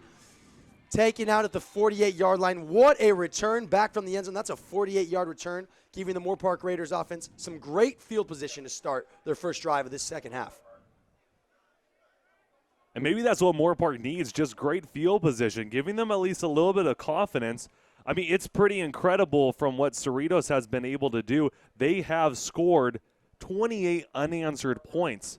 Moore Park needs to come out strong at the start of this third quarter. They need to do something now, and this field position can set them up very nicely. Coming up with a larger setup here, we have Eddie and Bata in the backfield along with Dupree Fuller, both here in the offensive lineup. So a larger set for Moore Park starting this drive. Going to motion Sardi over. Going to head it off to Bata, who's going to cut it upfield. See some spaces down to the 50. He's going to cut over and get down to the 35-yard line. That's going to be a nice first down. Yes, a great first down run, and I mentioned they need to establish a running game, and they need to protect the quarterback and open up some holes for their runners. Right there, they're able to establish a running game a little bit with Bata. They need to do that more consistently, though, throughout this drive, and then Isaiah Johnson can be able to just have his whole passing game opened up. To me, it makes all the sense in the world to get Bata reps. He, of the three running backs between Malachi and Archibald and himself, he seems to get the least amount of reps, and I don't know why. Every time he gets the ball, he's making something happen here. Once again, they're going to hand it off to Bata, who cuts it outside, breaks a tackle. And with the forward progress there, they're going to give him at least a yard or two. But Bata, as we talked about, not only can you use him at the running back position, but actually last year at one point, he was actually looked at as a tight end. And rightfully so. With his body and his frame, we've seen him. He's been able to make catches here and there. He's more versatile because not only can you use him as a running back, but as we've seen Moore Park do, they use him in the swing set sometimes, Ryan. And at his size, 6'3", 220 pounds, if you have a guy like that in the backfield that could actually run the football pretty effectively, why not hand it off to him? Rashad Williams down here by himself. Fakes the handoff. Johnson's going to roll out. Sees him open on the comeback, and he's going to hit that for a nice first down. Great comeback route there by Rashad Williams, pardon me. And this is great by Moore Park. They had two running plays and were able to go straight to this pass. When you do that, you saw Isaiah Johnson was able to get some time as he rolled out, and then the quick comeback route, you're opening up the passing game when you're running the football. They need to continue to do this to be multidimensional, just like Cerritos was able to do in the first half and on that first drive of the second half. With 11 minutes and 58 seconds remaining in the third quarter, Moore Park is going to have the ball here now on the 20-yard line inside the red zone. They are going to hand it off to Malachi Meeks, who's going to take it and keep driving all the way down to the 11-yard line. Ryan, when you look at these three running backs, you have to admit, they're all very, very different, which is a great problem for Moore Park to have. Brandon Archibald is more of an outside runner. Eddie and Bata is more of a inside runner, but more of almost like a receiving type tight end. And then you have Malachi Meeks, who's your straight up the middle guy. It's kind of a good problem to have, wouldn't you say? It is a great problem to have because no matter who's out on the field, you could have basically a whole different play set for each guy. So it just opens up the playbook. Second down and 2 as he's going to fake the handoff, throw to the left side, and a rare drop by Dylan Lee, something that we don't usually see just off the fingertips. That's going to bring up a 3rd and 2.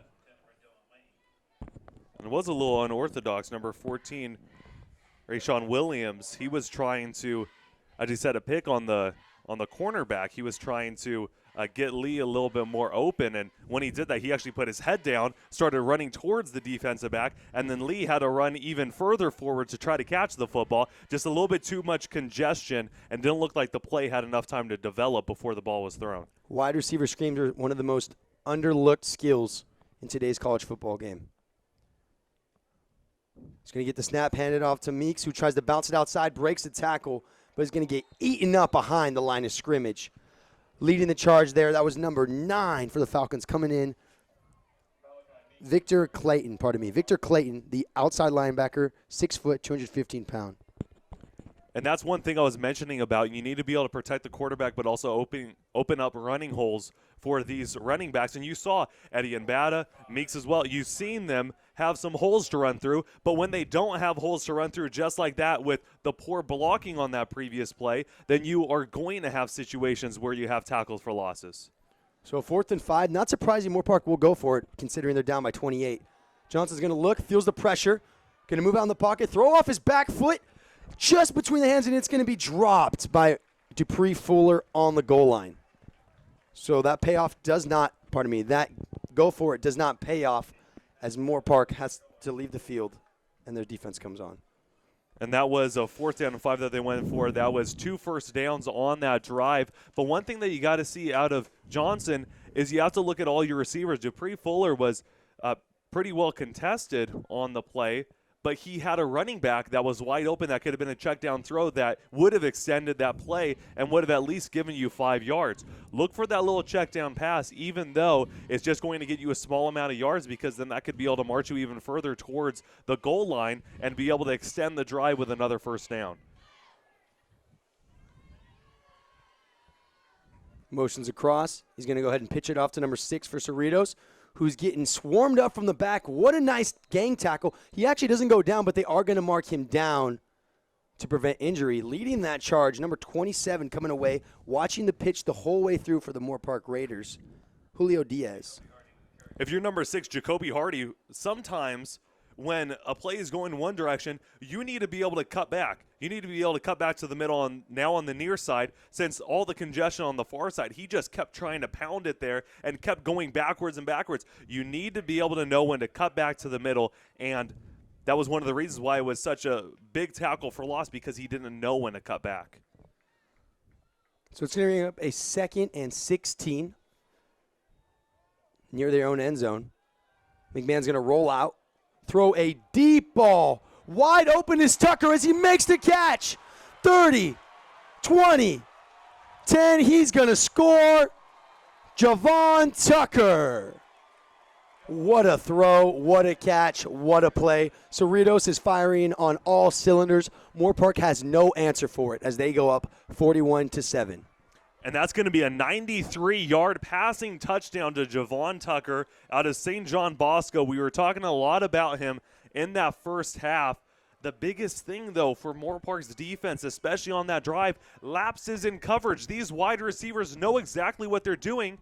You need to be able to just back it up and stay toe-to-toe with them with maybe a step ahead of them. Make sure that you know exactly where they are, because right now they're getting blown by easily.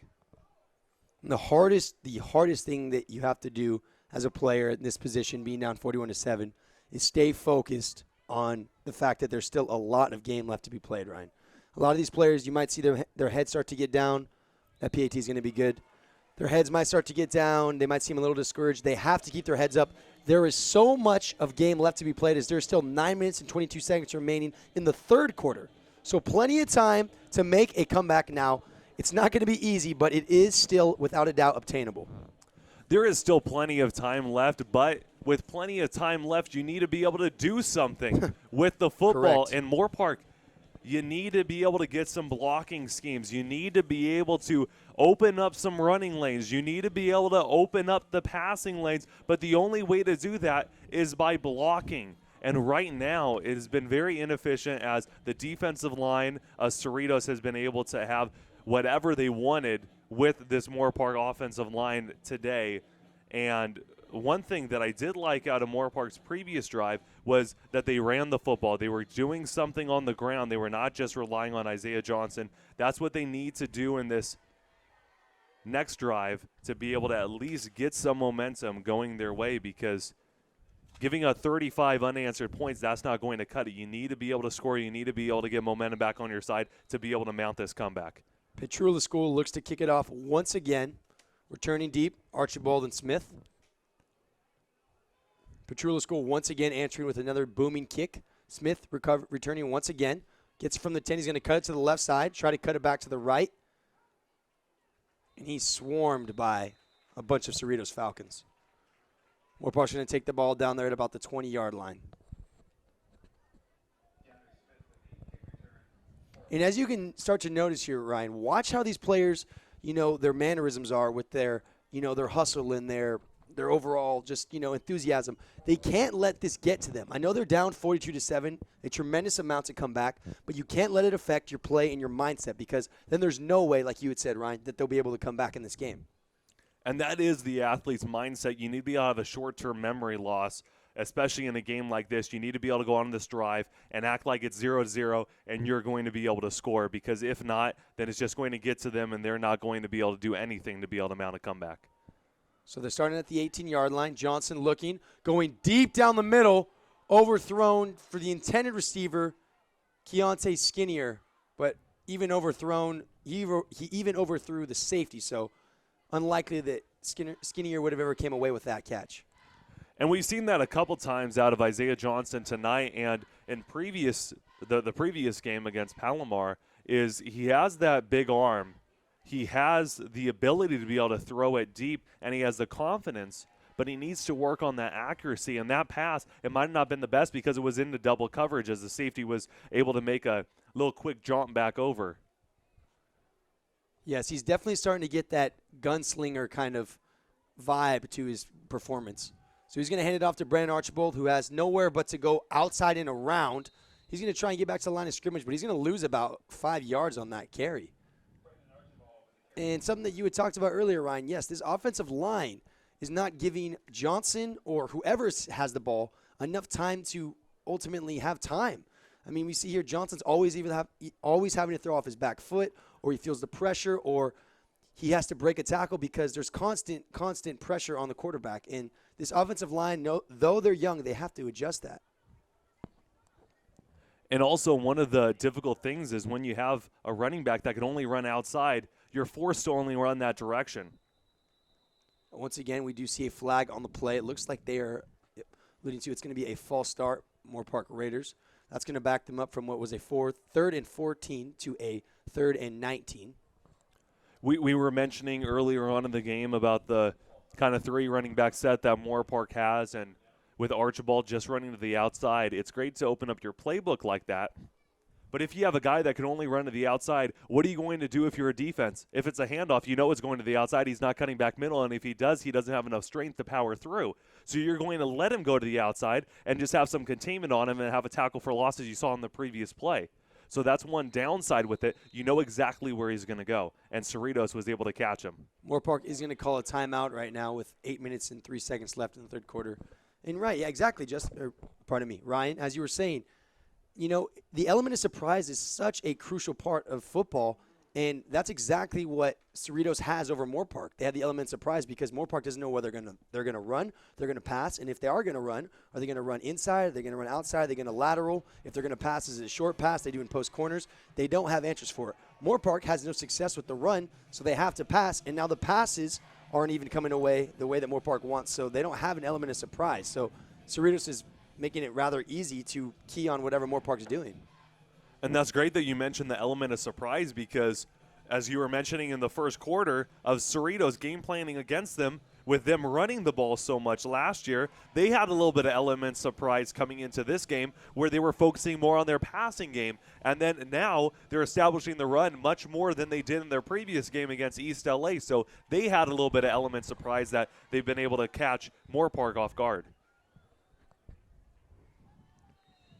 And with that, it's going to be a 3rd and 19. Ball spot here on the 9-yard line. Moore Park once again pinned inside their own 10-yard line. Johnson able to hold on to the ball even though he muffed it.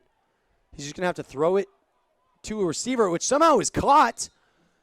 Does he have possession? No. They said he caught it out of bounds. That was Keontae Skinnier on the tried reception. You got to put your hats off on that one. That was a play by Johnson and Skinnier, but didn't keep his feet in, so that's going to be incomplete. And the biggest downfall on that play, once again, was the pressure that got to Johnson. He had a rollout here to the near side, and he had 3 Falcons chasing him. He had 3 Falcons overhead trying to get to him, and he just was unable to, he was still able to launch the ball down the field, which was great, and that's just Isaiah Johnson's skill and his big arm, but you need to be able to protect him somewhat so that he doesn't have to do that. That was a necessity of him to get outside. Higgs Mokshin, the veteran punter, is going to send another booming kick down all the way to the other side of the 40 where it's dropped by Tucker but then recovered right away. He's going to start running to the left side, has some room, down over by the 40, down to the 30 before he is snagged down right away by numbers 52 for the Moore Park Raiders, coming in on a nice stop to kill that drive. That is J.J. Turner, the 6-foot linebacker. Wow, I mean, what can you say about Tucker, Ryan? What can't the guy do, huh? I mean, punt returns, kick returns, route running, hands, awareness. He's got it all, doesn't he?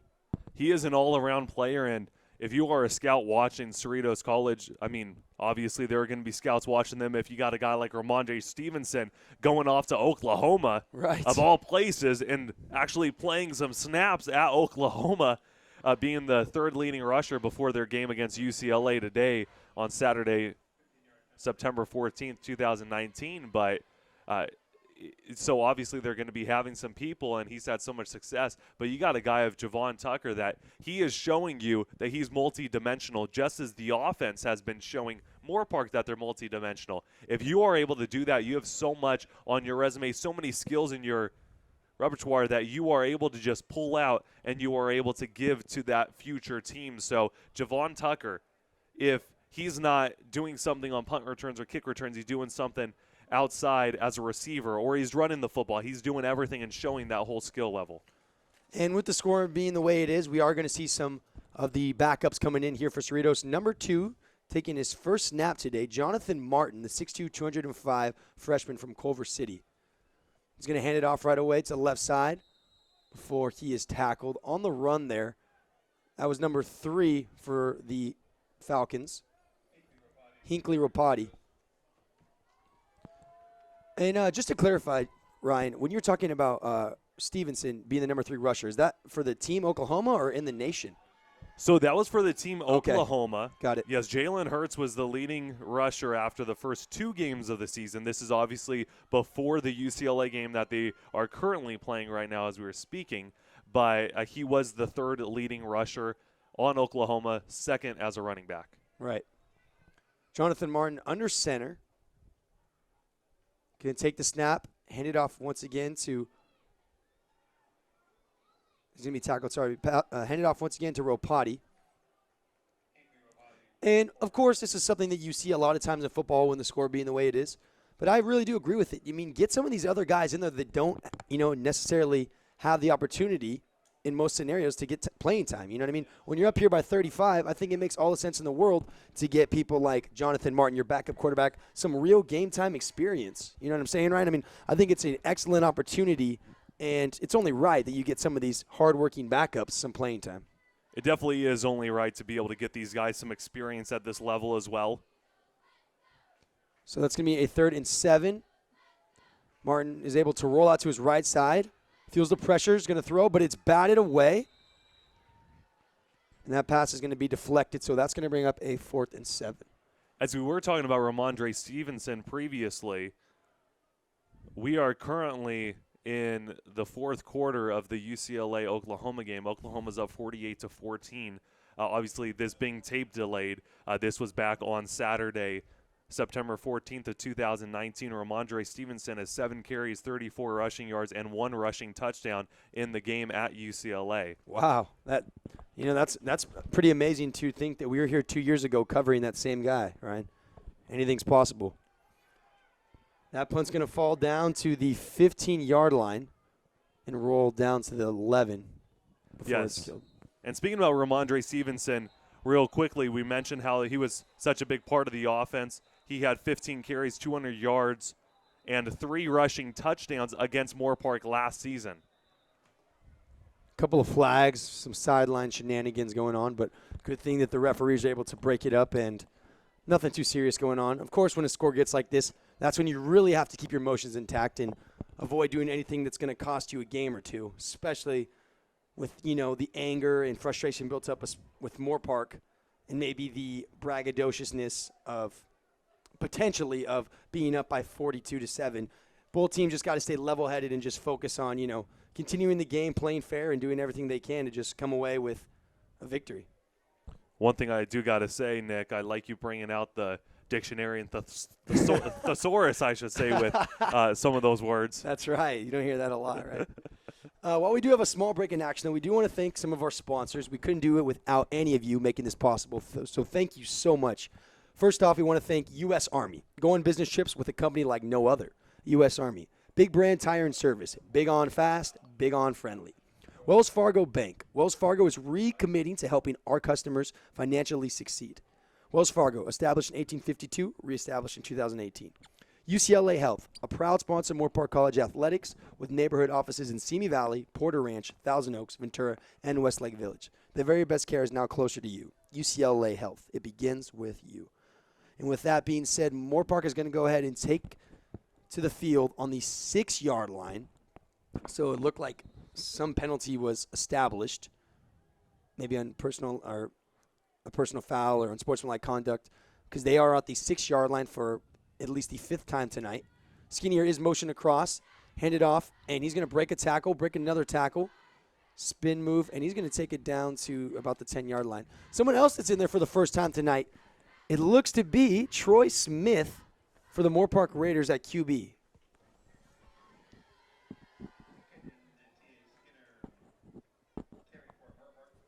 Number 10 for the Moore Park Raiders, Troy Smith, in tonight for the first time.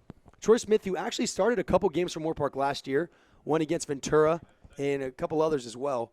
So he has some experience. This isn't his first rodeo. He's going to hand it off to Brandon Archibald, who's going to have to take it outside. He does break a tackle. He tries to cut it back. And he's going to be tackled for a gain of 3. One thing, as we just saw with Archibald once again, he is great on getting the outside, but once he cuts back to the middle, he doesn't have the strength to be able to power through some guys, so you need to be able to have that extra blocking. You need to be able to open up some windows for him. So Eddie and Bada will come back into the game. They are going to give him the first down. The drive does continue. Someone we haven't seen in there too much tonight, but out there for the wide receiver position for Moore Park, number 15, Jordan Jueves, who had a rather decent game against Palomar last week.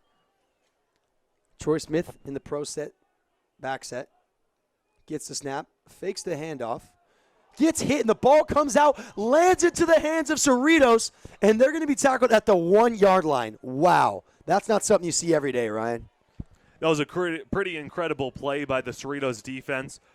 When I was saying that Moore Park should pressure the ball, I was meaning like how Cerritos is doing it. They're pressuring the football right now. They are going straight up the gut, and they are putting as much pressure on the quarterback as possible. And when you put pressure on the quarterback, you could do things like this. Turnover after turnover, they are going right there inside the red zone. That was number 46 who came away with the fumble, David Sarza.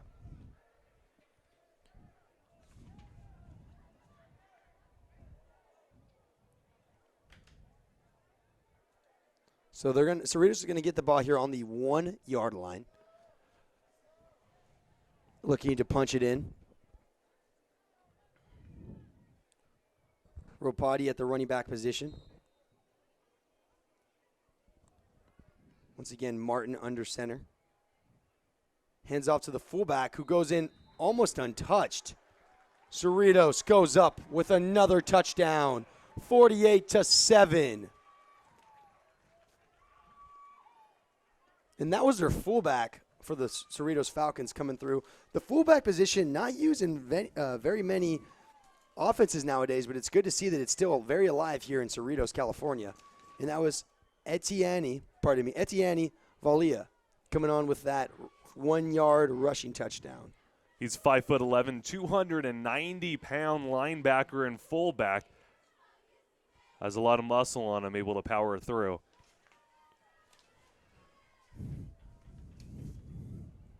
And Cerritos goes up 49-7. With a little bit of break in the action, let's thank just a few more of our sponsors. And it begins with Pegasus Transit. Pegasus Transit Incorporated. We are the answer to your transportation needs. In-N-Out Burger, freshness you can taste. Simi Valley Auto Center, proud to sponsor Moore Park College Athletics. DCH Lexus of Oxnard, proudly supporting education in Moore Park College football. Lexus, experience amazing. PennyMac, let us tackle all your mortgage needs. PennyMac, the lender you can call home. International Brotherhood of Electrical Workers, SoCal Life Powered for 125 years. IBEW Local Number 47, a proud sponsor of Moore Park College. Ryan, thoughts on the game thus far? The first half, it seemed like it could go either way. And since then, there has been 42 unanswered points for Cerritos. It puzzles me with Moore Park with their defense. I mentioned they need to pressure the quarterback a little bit.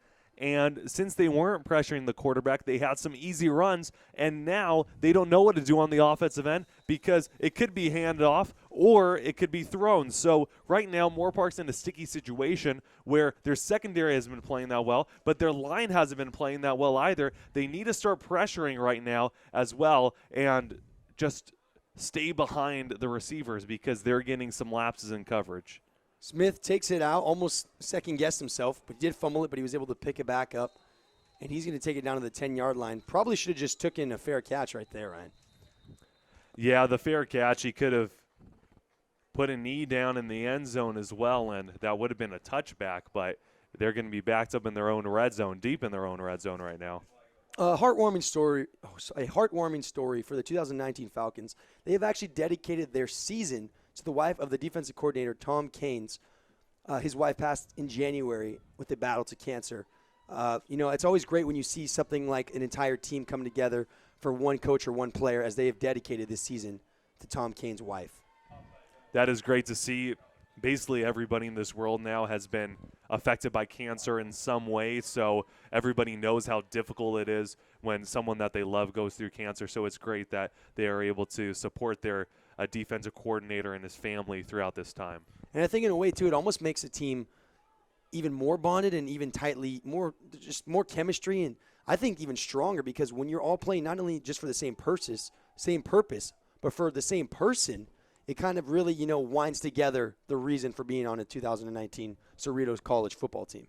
Well, and maybe putting in the stream a little bit, but with the anniversary of 9/11, one of the beautiful things, obviously it was horrible that tragedy there on 9/11 in 2001, but how everybody responded on September 12th and on, how everybody came together as a community. Adversity brings people together and makes them stronger. So they're going to do another re-kick here. And this is going to be taken at the 7-yard line, where looks to have been slipped on his own feet. The ball looks like it may have come out. The refs are saying the ball is down, though. So Moore Park will retain possession, and they're going to start at about the 23-yard line. But as you were saying, Ryan. Yes, with that 9/11 anniversary, there was a few posts that were mentioning about how great that September 12th was. They went through all of that adversity, and obviously everybody was affected by it so greatly, but September 12th and on, everybody fighting together as a community, as a team, as a country, coming together and being able to overcome that adversity. That's what you're seeing out of this defense right now, coming together with their defensive coordinator out of adversity. Usually the strongest people, they got a lot of adversity behind their backs that they got to go through. Well said. So it's going to be a 1st and 10 here on the 24-yard line. And they're going to hit the receiver for a nice gain of 9.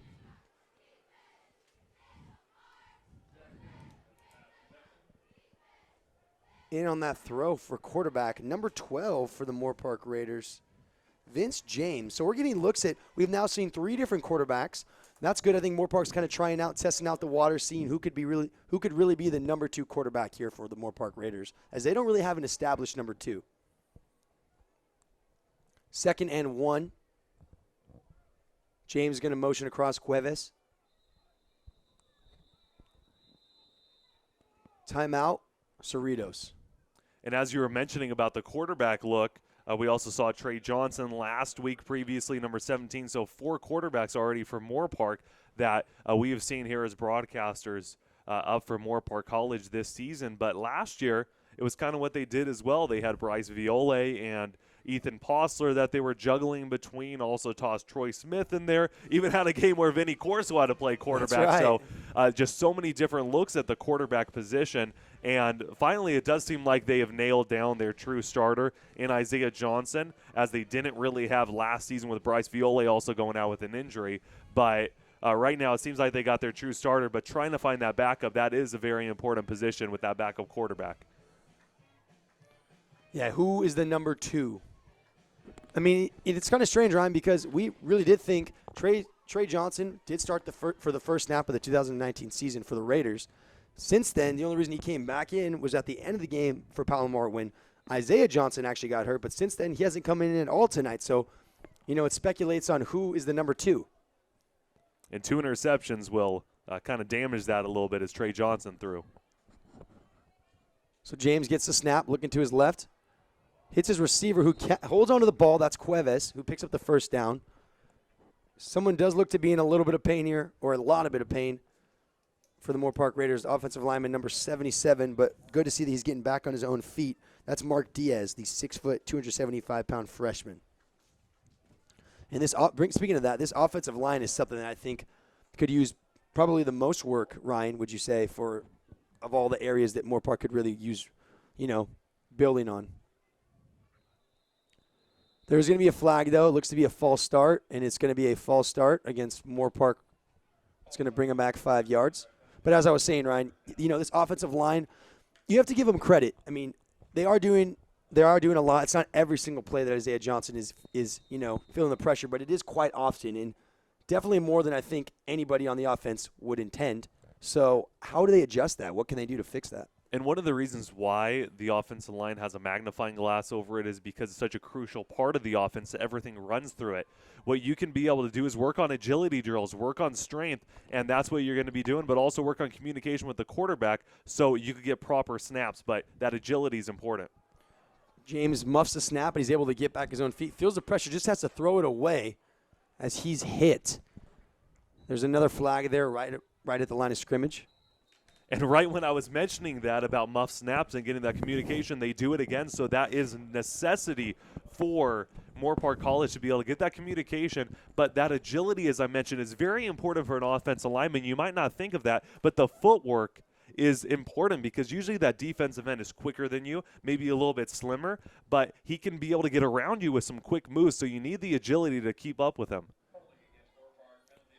And there's going to be a holding against Moore Park College, but with the score being the way it is, Cerritos is going to respectfully decline. It's going to bring up a 2nd and 15.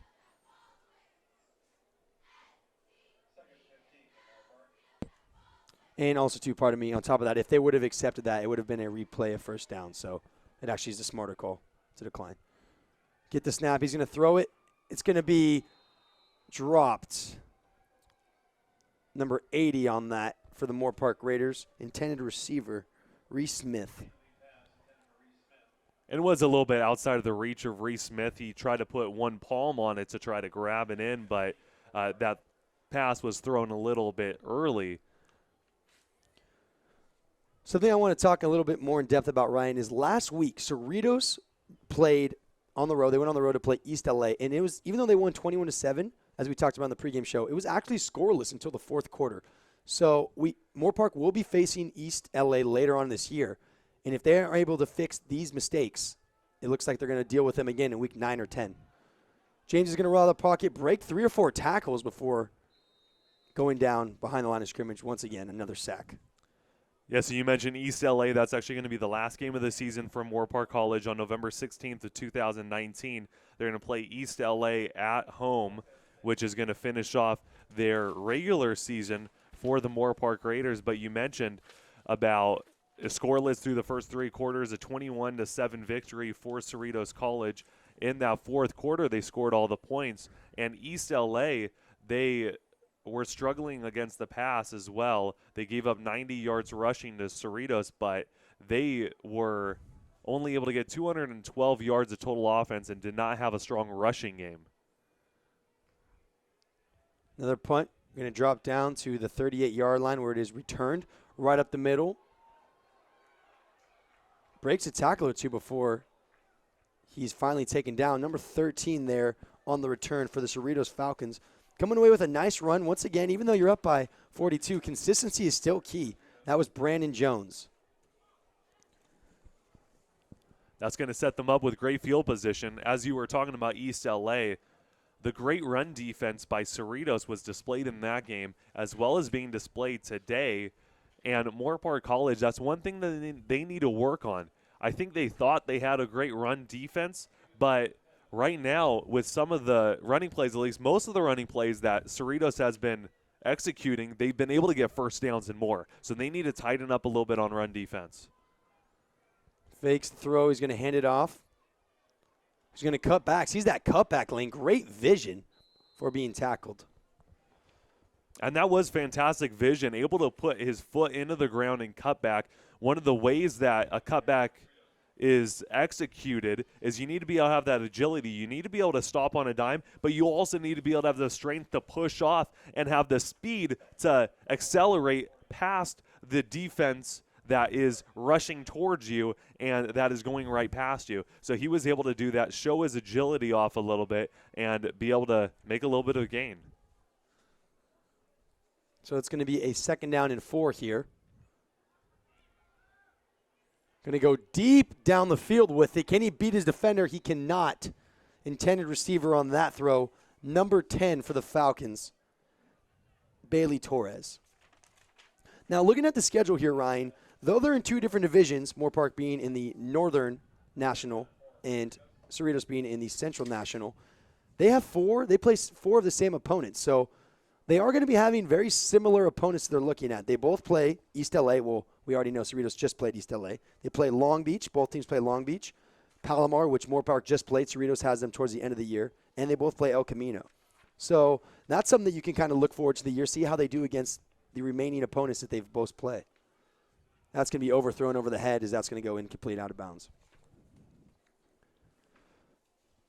As you mentioned, the conference is National Central Conference for Cerritos. They're currently tied for one of the best records. Only one game through, but out of all the teams there, 5 out of the 6 teams won their first game.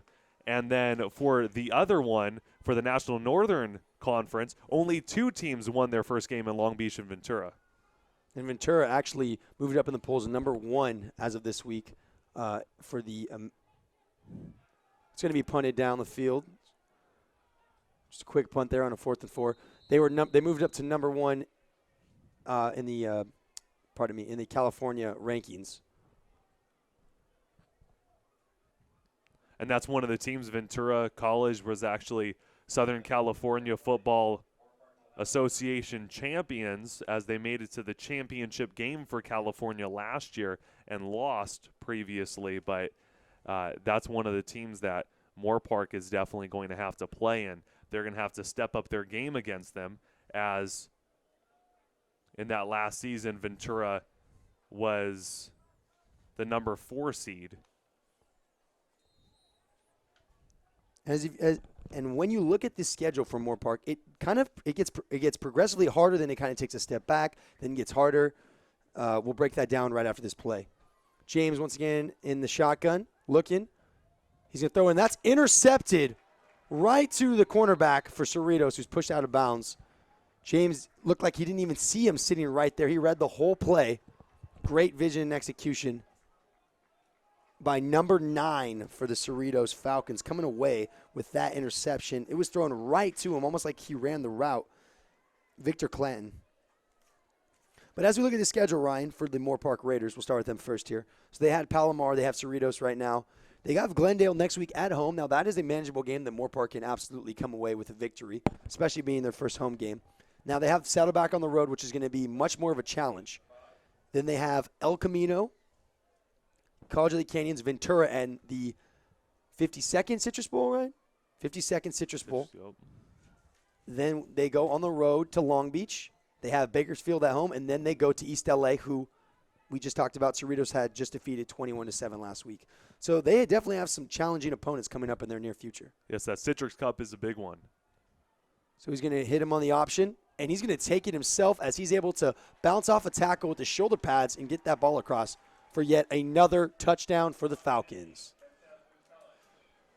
It's going to be 55-7 here with 35 seconds left to go in the third quarter. Nice touchdown by number 28 coming away with that one for the Cerritos Falcons, of course. Jalen Manning on the run. And remember, ladies and gentlemen, after one quarter of play, it was 7-7, and now it's 55-7. Cerritos College has just been pouring it on this Moore Park defense as of late. But as the saying goes, you always got to keep your head up, and there's always something you can learn from this game. Though it might be too far out for Moore Park to come back and come away with a victory tonight, there are still smaller victories that they can win for the rest of this game. They can dominate in the run game. Now, I know a lot of number 2s are playing for Cerritos, but they can dominate in the pass game now. They can offensively put some more points up on the board. Maybe they can get down on their wide receiver screens, get their blocking techniques correct. There's things that you can adjust that though you're not going to come away with a victory tonight per se, you can come away with a victory next week or the week after because of the practice that you're putting in tonight. There's still things that you can learn from, and that's the biggest thing that most of these players, when they're down by this score, don't understand. Not all, but a lot of them think the game's over, what's the point? There's still a ton of time that you can benefit, at the very least, your own skills. your own craft. There's things that you can adjust and improve on with 15 minutes left to go in this game. And, yeah, you could almost use this as another practice. It's basically a live practice. You have it where you're going up against a live team on the other side, and you need to be able to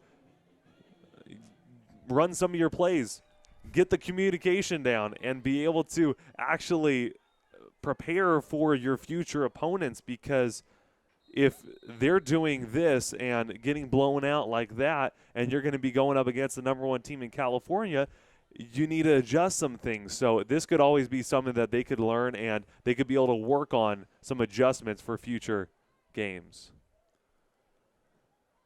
It's going to be kicked down to the 1 yard line. It will be returned by the Moore Park Raiders. Tackle down at the 17 yard line. On the return, number 11, Keontae Skinnier. Now, something I want to point out too, Mike Stewart as a coach, we've talked to him on the field, off the field, an absolute great head coach for this Moore Park team overall. I mean, if we look at academically, for the last couple years, Mike Stewart's been able to get all of his players with an average of a 3.0, one of the highest in the conference, in the division. He's very, very, very critical of making sure his players get their grades done, because none of these guys can get to the next level without getting their academics taken care of. And one thing you really got to tip your hat off to Mike Stewart is, regardless of the score or the record that Moore Park has, he makes sure that they get it done in the classroom before they come onto the field.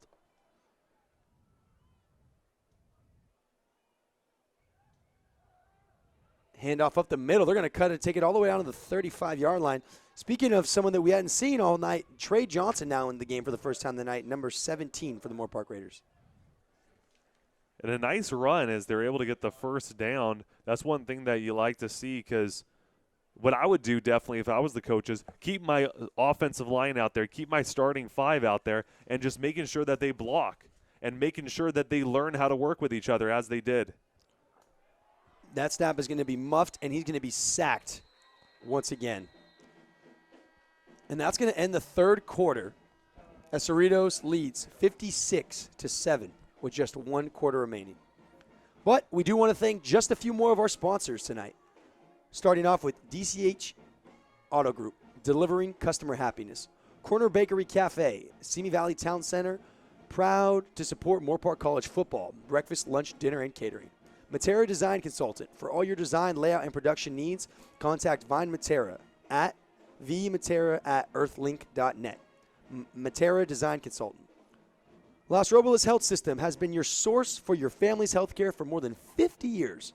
Award-winning care closer to home. Custom Pie and Bar next door.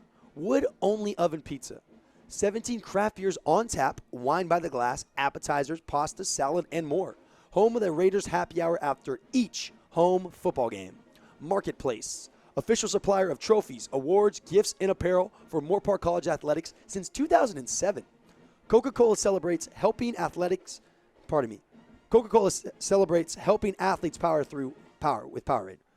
Corporate Graphic Communications, official signage company of Moore Park College athletics.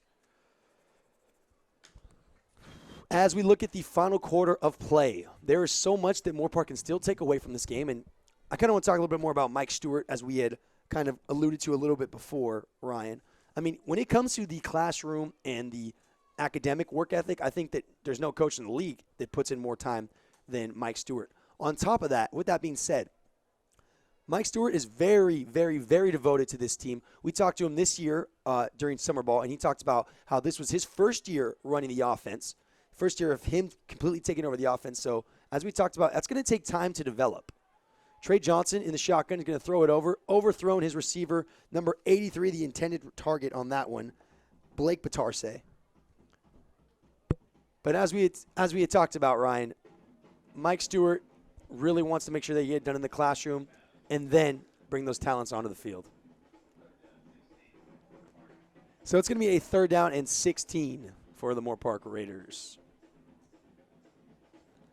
That was 28 points scored by Cerritos in the third quarter. They matched their first half point total in the third quarter alone.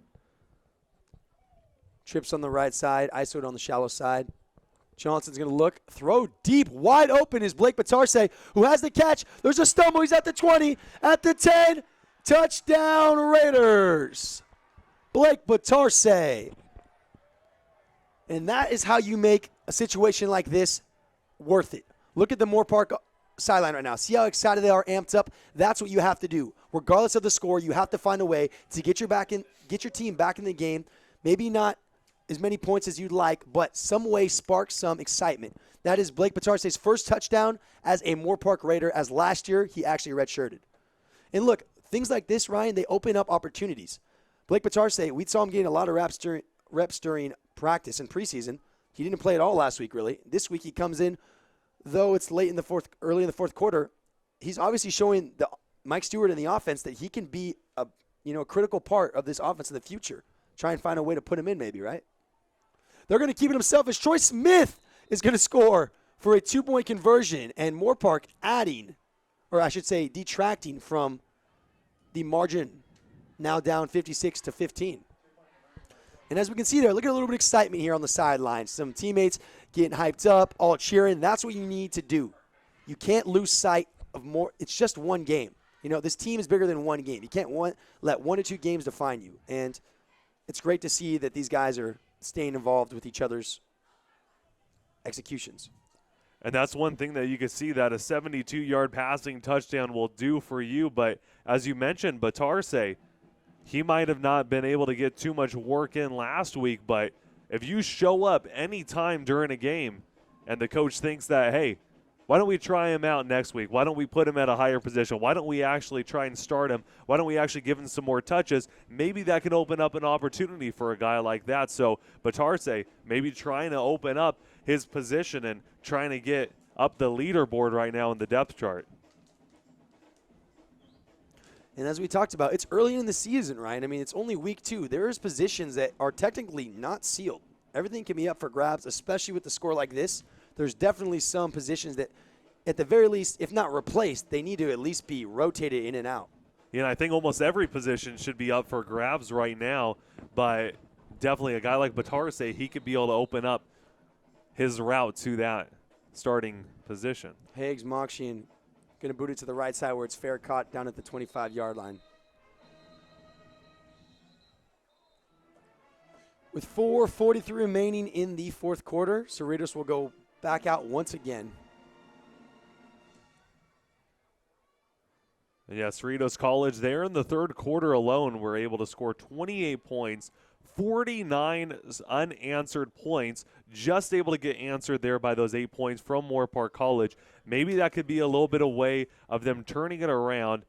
Probably not going to make up that 41-point deficit, but still able to get them some more points, get that confidence brewing, and get them to the position where they can be able to make this a little bit more of a game, be able to get some more momentum into their next contest as well, and hopefully be able to push them forward and give them the contest to be able to produce in their next game. Hey, and that's what it's all about, Ryan. Building little snowball, turning into a momentum. You know what I mean? That one touchdown is momentum for Moore Park. Whether they're going to admit it or not, it's something that they can build off of, a positive they can build off of. With that, that's going to be overthrown out of bounds, intended receiver number 10 for the Cerritos Falcons, who was the intended receiver, as I said, on the play. That was Bailey Torres once again, the 5'9", 175-pound freshman from Valley Christian High School.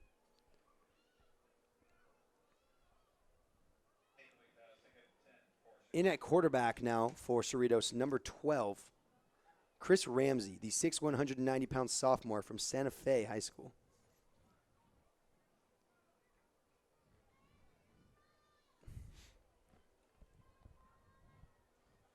Going to go ahead and hand it off. Makes a cut upfield. There is a flag on the play, as he looks to be, without a doubt, face masked by number 39 in the Moore Park Raiders, Trevor Santos. And That's one of those penalties we were mentioning that is unnecessary. You don't need to do that face mask penalty. They threw a penalty flag in the backfield, which might go against Cerritos, but now it's not going to go against Cerritos because you have that face mask. That's one that you could just take away, and you do not have to go for that. Just make a nice, clean tackle. Even though it may be frustrating with the score, you need to just make sure that you get him down. Right, those unnecessary penalties as we had talked about. And that was Jalen Manning on the run.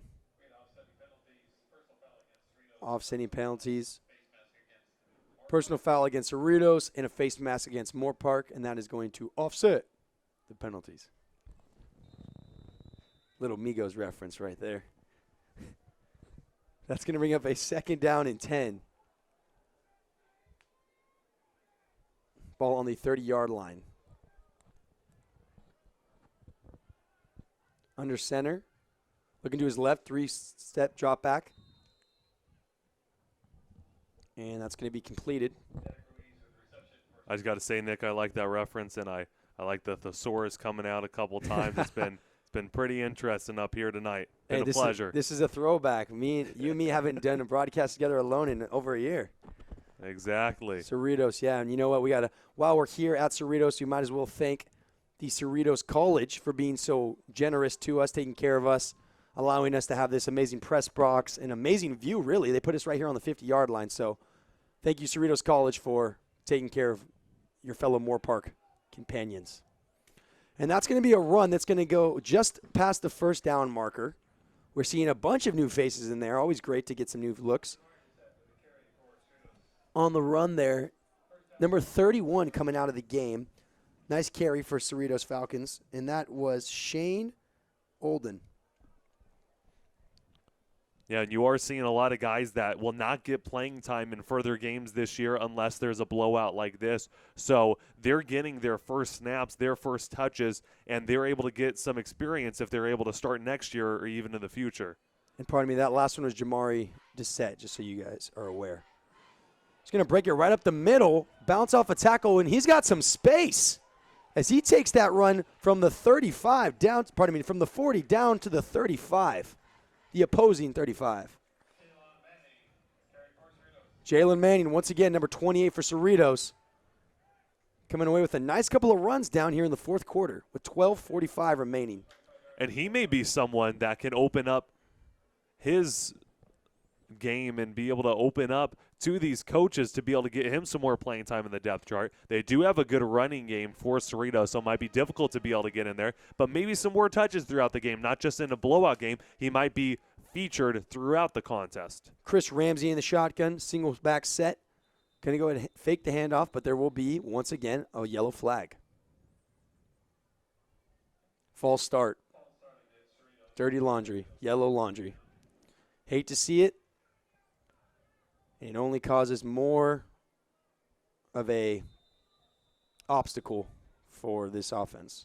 Exactly, and I mean, it does go along with you never want to see that yellow laundry. You never want to see that dirty laundry in your house as well. It's just kind of cluttering. You want to be able to get it out and back into the washing machine, per se. You just want to be able to get that back in the ref's pocket because it just does no good. Refs making some good calls, but you need to stop penalty.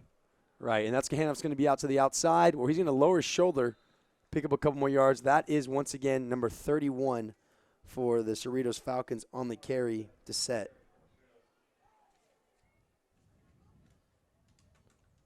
Rotating in. I like the rotation, keeping a fresh pair of legs in there. It's constantly between Jamari Dissett, number 31, and number 28, Jalen Manning. So a nice rotation back and forth, back and forth. So it's going to be a 2nd down and 10 for Cerritos from the 25. Manning in the backfield at running back. Ramsey under center. Moore Park looking to blitz. Manning looking to reset. Drop back, overthrown, and hit. There's going to be no flag there, as the intended receiver was unable to get to that one as he was clobbered up by number 39 for the Moore Park Raiders, Trevor Santos. And Trevor Santos, that was good coverage by him. And he was in the perfect position where even if the receiver caught the ball, he would be there for a tackle, and it would be right around the line of scrimmage, if not a tackle for a loss. So great play by Santos, able to position himself in the perfect spot to be able to defend. It's good to see the aggressiveness late in the game, that they're not giving up, right? They're still giving everything they have. That's great to see that they're still very aggressive and active. Someone gets through for the Moore Park Raiders, but he breaks through that tackle. Ramsey breaks another one. He's still able to get the ball off, and he's going to take it past the first down marker down to the 10-yard line. And that's what I was mentioning earlier on in the game. They have opportunities to get a sack, opportunities to make a tackle, but they're going for arm tackles, or they do not just wrap up that guy. You need to be able to capitalize on those opportunities, and they are not doing so.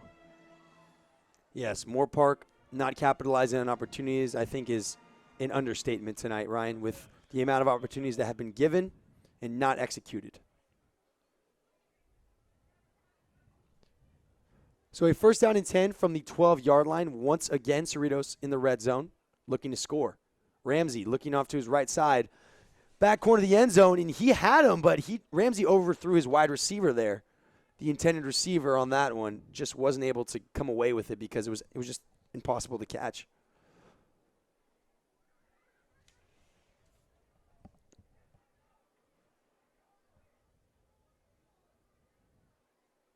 Intended wide receiver on that one was actually number 82, Brian Derby Jr. So it's going to be a second down and 10, ball on the 12-yard line once again. Ramsey, single back set. He's just going to head and hand it off, fake the pass. Oh, a little bit of an extra shove right there. Yeah, without a doubt, there should be a flag thrown on that one. Cerritos, a little bit of pushing way after the whistle. Unsportsmanlike contact. That's going to bring him back to about a third and 25. So they're going to lose the down and gain the 15 yards. Good thing, though, by Moore Park, they have been having a lot of penalties against them. And usually when someone tries to push you over to the ground, a lot of guys will get back up and try to instigate something, try to push back, but good job by Moore Park by just keeping your composure and knowing that you do not have to escalate something, try to start something on the field and just take the good penalty against Cerritos and make sure that your defense is in a better position. Right. Having that mental awareness of not letting the situation get bigger than you. So it's going to be a third and 25. Ramsey in the shotgun. He has him wide open, overthrows his receiver, and just through the hands of the cornerback for the Moore Park Raiders, number 29. It seemed to just slip through his hands. That was Jacob Zamora. And that's one of the reasons why McMahon is starting. He's able to make those throws in the back of the end zone, those deep pass plays. But what you have to do if you're a quarterback underneath McMahon, you could be able to get that guidance from him. Work on your accuracy. Ask him what you need to do and get some experience like we're seeing tonight if Cerritos is able to have a big enough lead against anybody else, and then they're able to have somebody behind him that can be able to work with him, just as Ramondre Stevenson probably did with Odom and all the other running backs that they have. Odom probably learned under Stevenson and is now having a successful game himself. Right. You want to learn, especially if you're someone like Ramsey under McMahon. Now, there's a reason why McMahon's starting over Ramsey. But not to say, if we look here, Ramsey is a sophomore, but you never know. He could come back for his junior year. In fact, he probably will have to if he wants to get some offers. So he should absolutely study everything that McMahon is doing to see how can he apply that to his game and give himself that much more of an opportunity to win the starting spot next year when McMahon will most likely leave.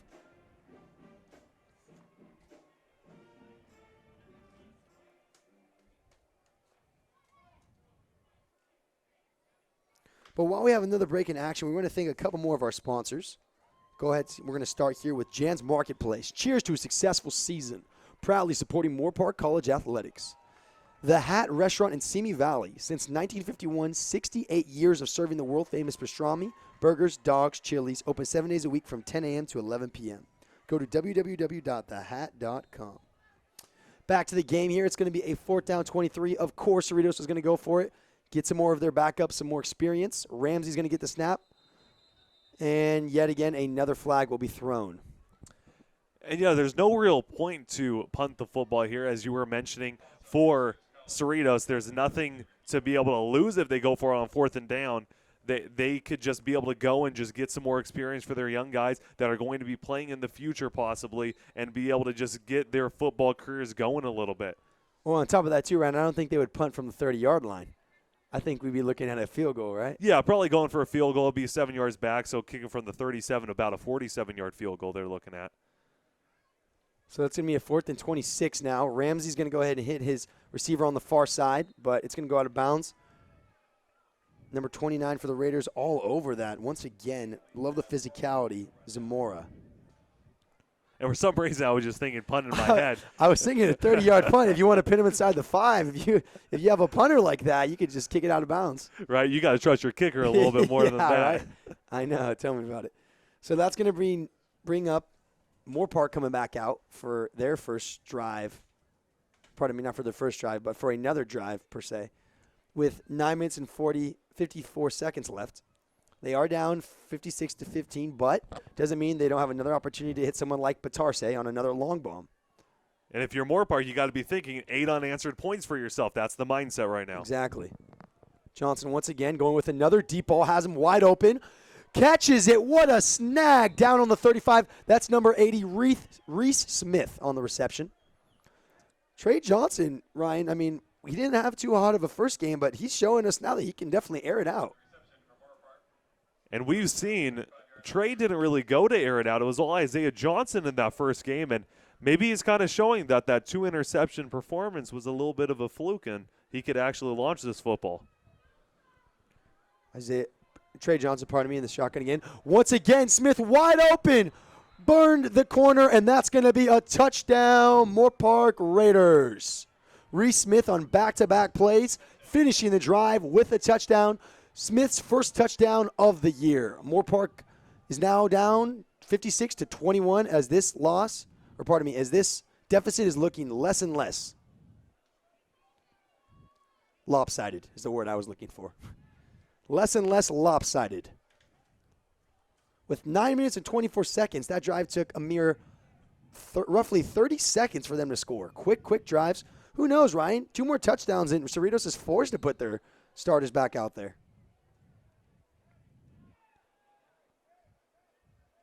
Last time, Moore Park didn't shift back in their regular formation and just took it right there with Troy Smith.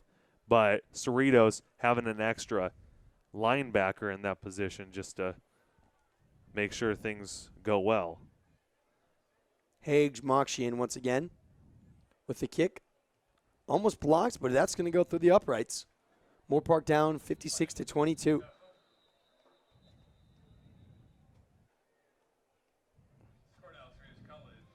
Able to get up on his own 2 feet. There is a flag. It looked to be roughing the kicker.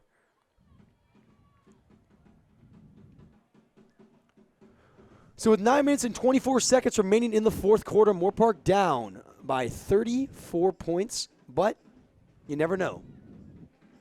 Hey, down by 49 at the start of the quarter. Hey, that's right. They're knocking away. And that was only a 2-play drive to go about 70 yards down the field for the Raiders. Showing Reese Smith, he's a former Oak Park High School wide receiver, playing on a couple teams, and he's showing that he knows exactly what to do with the football in his hands. That's the number 80 for the Raiders. He's a 6'2", 175-pound sophomore. Was previously out of Ventura.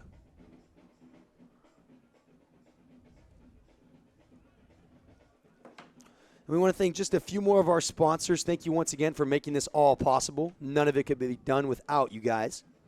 And we want to thank Ladin Auto Group, featuring Subaru, family-owned and operated for 45 years. Always close to home, located in Thousand Oaks Auto Mall. Ladin Subaru. Meathead Movers. Don't settle for anything less than the best. Meathead Movers, proudly serving Ventura County since 2007. Moore Park will once again kick it off. Higgs Mokshian, one of the unsung heroes on special teams, Ryan. Someone we talked about a lot last year.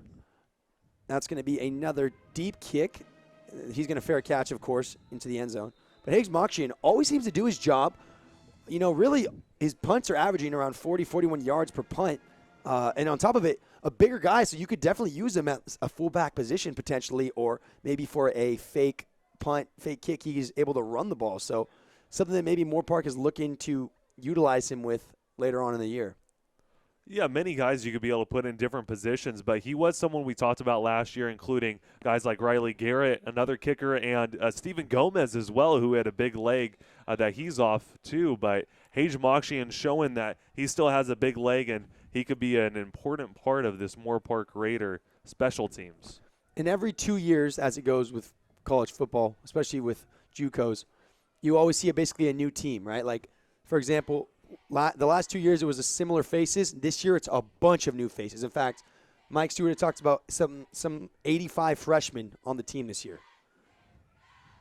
And that pass is going to go for just shy of a first down.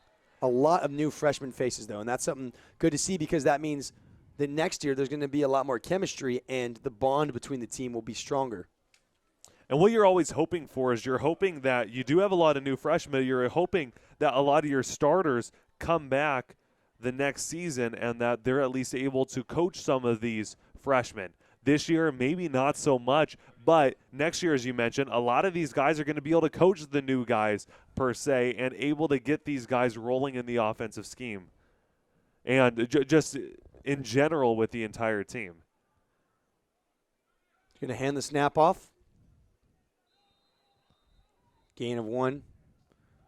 Enough for the first down. Nope, just enough for the first down. 8 minutes and 32 seconds remaining here in the game. It has been all Cerritos until of late. Moore Park striking with back-to-back very, very quick drives, both passing touchdowns. First down and 10, ball on the 35-yard line. Single back set. Going to hand the ball off there where he breaks a tackle, tries to hurdle over, but his knee is going to go down, so they are going to blow the whistle. Mark him down. Once again, Jalen Manning, number 28. He's had a couple of great runs here in the second half. Great job by Moore Park being able to contain the running back, however, as they have not had too much success against the run tonight.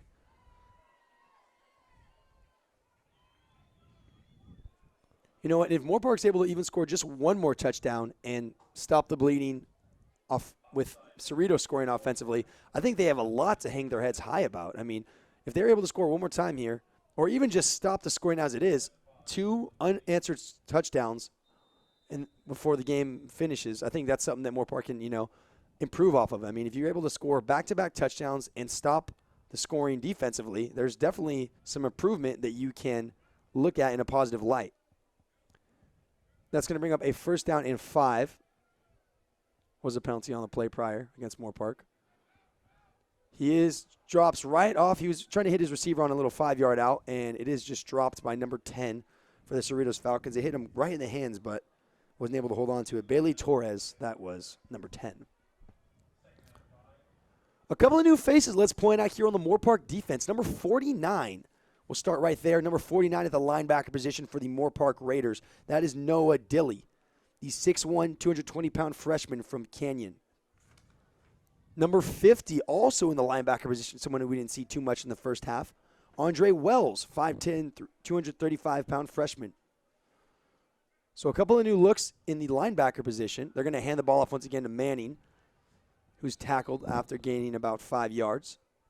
And it's always tough to be able to teach these new linebackers as well because they're supposed to be that leader, usually, especially with a guy like Daniel Henderson, obviously with Drew Mathis as well last year from Moore Park College. Some of the best players on the defensive side of the field are those linebackers, especially from Moore Park College as well. So getting those new guys in, you have to teach that chemistry. You have to teach that leadership as well, as leadership should be something that you can't really teach too well. It's something that someone has, but you could be able to teach some of those things to these guys. So this could be an opportunity for Daniel Henderson and the other linebacker core to be able to teach these young guys out on the field and get them back to the sideline. Of course, flag on the play as well. Yeah, of course, Daniel Henderson. Carlos Coates is another one that, has really stepped up. We've seen Ryan Banco out there, number 47, a little bit as well for the starting units. But, yeah, I mean, this is the time as a starter where you take your time to basically watch your backups, right? I mean, we see a lot of these guys here on the sideline for Moore Park are starters. They're actually getting a break because of the score being the way it is.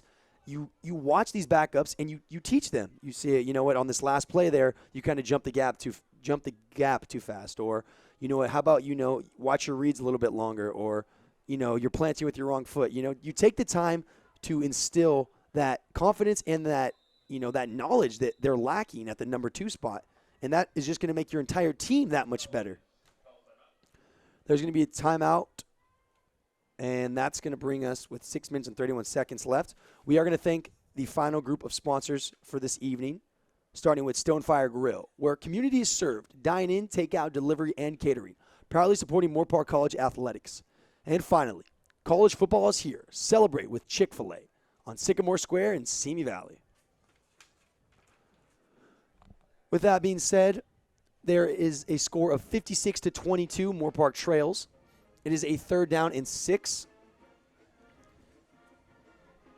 And it had been a rather hot night when we started this game. It was about 91 degrees, and then it dropped down to 85. Now it is 78 degrees, so a little bit more actually a lot more comfortable for all the players on the field tonight. Do take into account the turf probably makes their feet a little bit hotter than they probably would like, but they're dealing with it. It's going to be a 3rd down. He's going to hit his swing route back, Jalen Manning, who takes a shot. Helmets come flying off. Number 53 on the hit for the linebacking squad in the Moorpark Raiders. That was Chase Spodansky. One thing that I was a little bit surprised with, though, with at least down on the field with it being so hot, not seeing that many cramps, or at least not seeing these players going out too well. Good hydration by both these teams, making sure that their guys are ready to go during a hot game. And hydration is so key, Ryan. And I feel like you can never hydrate enough as an athlete. The more you think you're ready to go and you drink all the water you can 48 hours prior, and then 4th quarter comes around, cramps. Now, I think the reason, to go off your point, why there isn't so many cramps is because we haven't really seen starters since the mid-3rd quarter. So a lot of new legs out there. That's a short punt. It almost hits number 27 of the Moorpark Raiders, who didn't even see that the ball was that close to him. Of course, if it were to bounce off number 27 for the Moorpark Raiders, Julio Diaz, that ball would then become live, and Cerritos would have a chance to recover. Luckily, it did not hit any part of his body.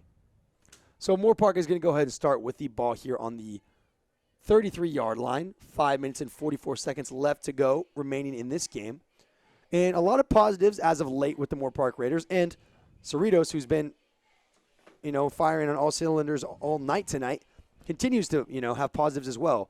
Though they just punted the ball right there, we've seen Jalen Manning get tons of carries. We've seen a couple of new faces at quarterback, like Christian Ramsey for Cerritos. And everyone's getting looks on both sides of the ball. We've seen Trey Johnson throw a touchdown pass to Blake Batarse. Some of these backups really showing that they have that starter capability within them. Once again, Trey Johnson is going to hand the snap off, who somehow breaks a tackle. Eddie Mbata breaks a tackle. He spins all the way around outside, catches a block, and gets a gain of 2. One thing that I really noticed with Eddie Mbata, especially speaking to him, off the field and before practice, and you can see it even now, he has this energy about him that he really brings to this team. He almost is, I don't know if we could say a leader just yet because it's so early into the season, but he has those qualities. He's always hyped up. You always see him dancing or celebrating or hyped up, focused, lowering the shoulder. He's not scared to take a hit. Eddie Mbata is a guy that I think brings the utmost atmosphere out of Moorpark. So it's going to be a 2nd and 10. Trey Johnson once again feels the pressure, but he's going to go down with another Cerritos sack. There is a flag on the play as well. But as you were mentioning with Eddie and Mbata, it's great to be able to have one of those guys that just instills some energy with you. Like in a sport of basketball per se, you always got to have that guy. Eddie Mbata does play, but you always have to have that guy that's on the end of the bench just revving everybody up and getting them to go and getting them cheering their team on. And if you have one of those guys that is one of your star players or one of the players that plays most of the time, then that even develops the team even more and gets your bench ready to go because you know that he's fighting for you on the field, but he's also going to fight for you when he is sitting and you are out there. Right. Sometimes it just takes just one person to have a impact in an energy that can change and shift the momentum of an entire team. And I think Eddie Mbata really does carry those qualities. As you talked about, he doesn't get actually as many reps as maybe he'd like. But with that being said, he's been getting a lot more reps, especially tonight. And every time he seems to get the ball, he does something with it. That last run there should have been a loss of 5. He turned it into a gain of 1. So he's really making the most of every opportunity. And with a height in 6'3", 220 pounds, you can't not get the kid the ball sometimes. Motion across. Troy Smith back in at QB. Looking to his left side. He's going to go ahead and hit his screen, but no one is there. It's going to be incomplete. Cerritos all over that one.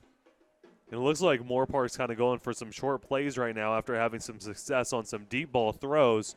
Interesting to see them go away from that because when they had Batarse and they also had Reese Smith that they were going to, they were able to march down the field real quickly with obviously 72 yards just being able to get the touchdown. But then with that previous drive, Trey Johnson that is, to Reese Smith, just 2 plays to be able to get to the end zone. So kind of going for some short throws, a little bit of a 180 twist from what they were previously doing. Right, and you think they would honestly stick with something that's been working in the long throws. And as I say that, there's a long throw that's deflected. Intended receiver, Reese Smith, but got to give credit when credit is due. Cerritos Falcons all over that one. Great job by the secondary there in Cerritos. Looked like that was Donnell Capers, number 25, that was there on the coverage on Reese Smith. And Reese Smith, a pretty good wide receiver. He is tall, lengthy, at 6'2", played for Oak Park High School, has some college experience as well, and he definitely knows what he's doing out on the football field. Maybe not getting as many touches as he's liked, but maybe a performance like this can be able to get him more.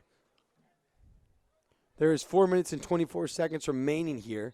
It is a 4th down and 20, but there is another flag. Moore Park was looking to punt, and it looks to be a delay game against Moore Park, so it's not going to be a 4th down and 25.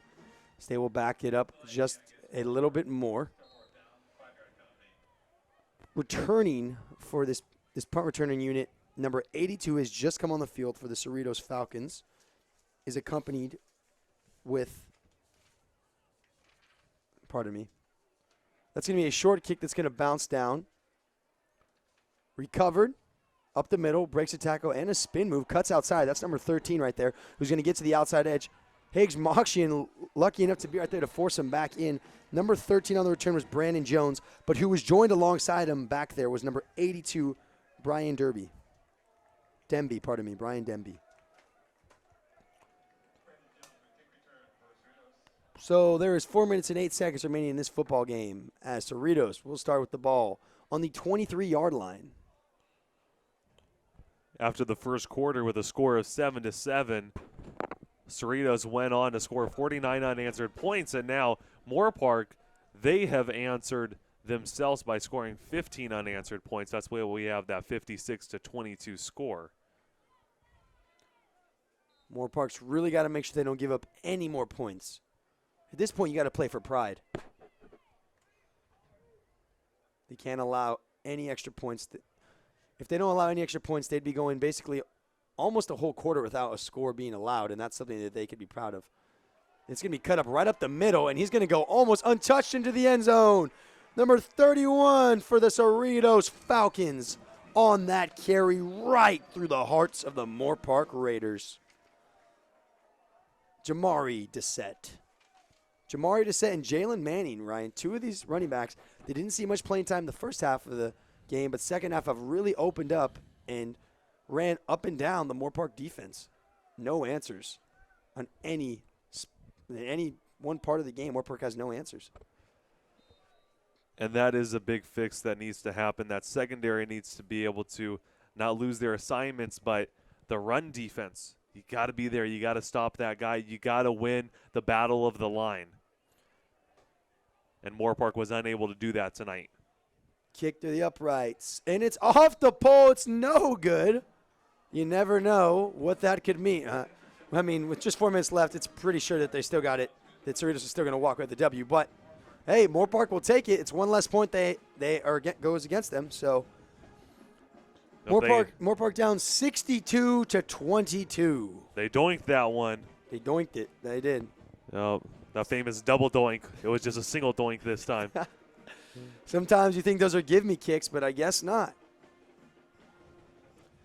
as far as the crowd goes, for our viewers that obviously cannot see for the home stands, it's always great to see a great amount of people here. Without a doubt, at least 400 to 500 fans here tonight in total. You know, we have a great band playing. The cheerleading squad's doing amazing. It's a very much of a home atmosphere here at Cerritos College on Falcon Stadium. And this college, actually, Ryan, as we were talking to some of the athletic directors during halftime, they had told us that some high school teams, some very prominent high school teams have actually played here at Cerritos College when their stadium was getting restructured, such as Mater Dei has actually played here at Cerritos College. So, of course, anyone that follows high school football, Mater Dei is like the De La Salle of SoCal, or they were for some time. They had actually played here at Cerritos College for a couple of their games. So Cerritos College carries some history with it, you could say. Yes, a Mater Dei currently ranked number 1 in the nation. What, De La Salle probably 2 or 3? De La Salle has always been up there, but Mater Dei number 1 before this Friday night matchup. And that's going to be a flag, of course, going out of bounds before getting to the end zone. That'll be assessed on the spot of the ball to start Moorpark to start their drive.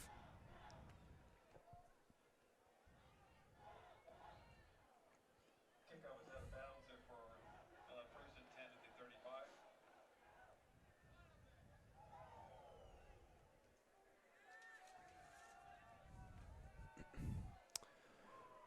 So, 62-22, 4 minutes left in the game. Ryan, thoughts on how Moorpark can get better going into next week when they have their first home game? They'll be going in on an 0-2 record, winless, going into their first home game. What kind of adjustments can they make? Yes, it has to start with the offensive line. You need to be able to get that agility, that strength, and that communication with each other to be able to block for your quarterback. You need to protect him. Trey Johnson once again throwing off his back foot. Nice throw that's hit to Brandon Archibald, who breaks a tackle. And that ball is going to be marked down there at the 47-yard line on the opposite side of the field. You know, I really like Mike Stewart keeping Trey Johnson in there because I think they realize, Ryan, that he is their number 2 guy or maybe has a chance to be the number 1 guy. So, of course, we saw Troy Smith in there for a drive or two, Vincent James in there for a drive or two, but Trey Johnson's gotten 4 of the last 5 drives. So they really are looking to see what this kid can do. Once again, Johnson in the backfield, feels the pressure, rolls out to the right side, throwing off his back foot. Overthrown for his intended receiver on that one, number 81 for the Moorpark Raiders. RJ Altadort, pardon me, Altadort.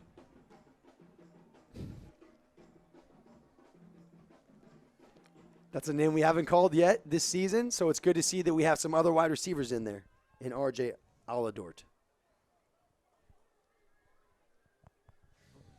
It's going to be a 2nd down and 10 here. Ball on the 44-yard line. Snapped. Johnson feeling the pressure once again, just trying to throw it. Underthrown to his wide receiver, intended on that one. Number 81, once again. RJ Altadort. And one thing that you're seeing out of this Moorpark offense with Trey Johnson is, as you mentioned, Isaiah Johnson being that number 1 quarterback. But Trey, he's kind of shaking off that first performance, having those 2 interceptions, now coming out and now producing pretty well and showing that he could be that backup. 2 touchdowns now. He's going to hit Jueves, who is clobbered up. What a nice hit. Clean tackle by number 16 for the Cerritos Falcons on that one. Coming through and laying the wood on Cuevas was Bijan Harris.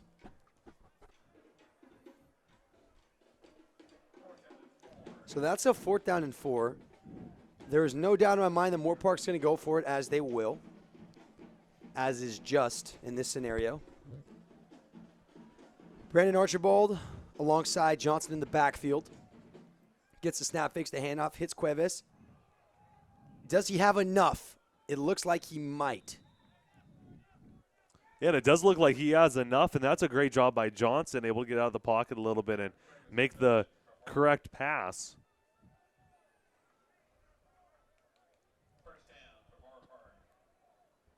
So Cerritos will come out of this game with a 2-0 win streak. and 2-0 on the season. Moore Park's going to come out of this game with an 0-2 record. But Johnson is going to get the ball one more time. He's going to throw it deep, wide open. Is number 31 for the Moore Park Raiders. He crosses the pylon. Touchdown, Raiders. Number 31 for Moore Park on the reception. What a nice snag and a great route. Zach Jones. So tonight, Trey Johnson alone having probably a spectacular night, though the score shows otherwise. Last week, 1 for 3 with 2 interceptions. Tonight, 3 touchdowns to 3 different receivers. One to Blake Batarse, which was a 79-yard bomb. One to Reese Smith. And finally, one to number 31, Zach Jones. So 3 different wide receivers, 3 different touchdowns, and they're going for 77-yard touchdown, by the way, to Blake Batarse, I should say. 72-yard reception. So he can air the ball out, to say the least. Oh, and another throw right through the linebacking core, and they're going to get the 2-point conversion. That was Jalil Lipkin, number 3. So Moore Park now scoring 30 points on the night, scores 62-30, and it's not nearly as lopsided as it once was. I mean, we have to remember at one time it was 56-7, Ryan, and now it is 62-30. So Moore Park definitely starting to make a little bit of a push and at least saying, hey, we're not going out without a fight. And right now, from this performance that we've seen out of Trey Johnson, he is putting himself back in the conversation of starting quarterback material, as I think anybody would trade 2 interceptions one game for 3 touchdowns another, showing that he can be able to put up some points. And, I mean, you could say whatever you want about it, of going up against the 2s instead of the 1s, or however you want to justify this, but Trey Johnson throwing 3 touchdowns, it's still a pretty tough task to do against any defense, especially at a high-level junior college level that we are seeing tonight. So great job by Trey Johnson, and he's kind of putting himself in that conversation right now.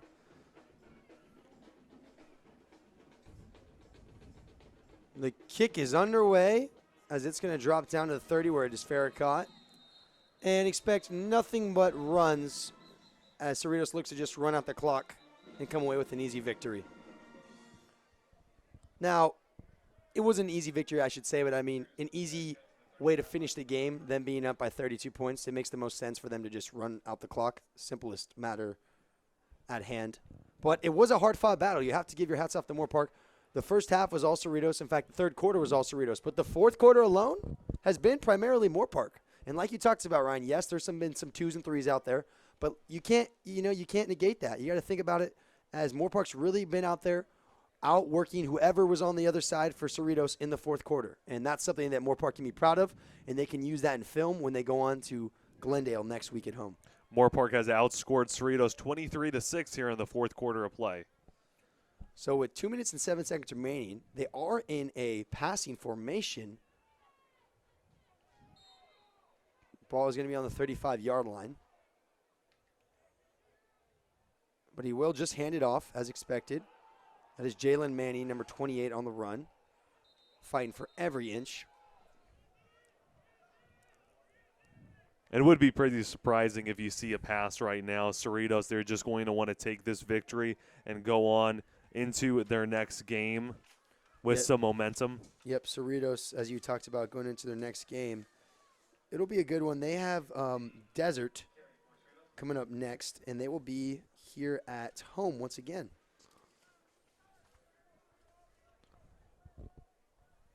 So it's going to be a 2nd down and 4. Clock's just going to go ahead and tick away. They're going to get that game clock all the way down to 3 before they hike the ball. There is a flag on the play. And great run as he's able to go to the outside and pick up a 1st down. Once again, though, like we talked about, so many flags, so many flags. First half alone, we talked about 14 flags. Yes, that yellow laundry will want to keep it off of the field. Speaking of yellow laundry, for any of our viewers that were watching the Cleveland Browns game, 18 penalties in one game, 2nd worst in their career history. And speaking about 18 penalties in one game, Moore Park College, in their game last week, they had 17 penalties. So kind of right there on the same mark. Yep, and you cannot expect to win any game especially if it's close with 17 plus. I think if you could have a golden rule, 5 penalties or less is acceptable to get away with a victory if the game's close. You know what I mean? If it's a close game, 5 penalties or less, you can get away with that. That can be something that's not going to be too detrimental to your own team. But once you start getting in those double digits, 10, 15, you said Moore Park last week against Palomar, Ryan, 17 penalties. I mean, they only lost by 11 points. You take away 7 of those penalties, and Moore Park maybe wins that game. You don't know. And you cannot put the game into the refs' hands. That's what they talk about. And by giving penalties, you're basically putting the game into the refs' hands because they're the one making the calls. So just 19 seconds in this game. This will be the final play of the game. Ramsey gets a snap, hands it off, cuts it outside, cuts it up into the middle, picks up the first down. That should all about wrap up the game. We will see right now, though, if they go to run one more play. And as you mentioned previously in that Palomar game, they actually had more yards than Palomar, 353 compared to 295, but those 17 penalties held them back. And that's going to go ahead and wrap up the game here tonight as the Cerritos Falcons come away with the victory 62-30 over the Moore Park College Raiders. Ryan, final thoughts on tonight's showdown?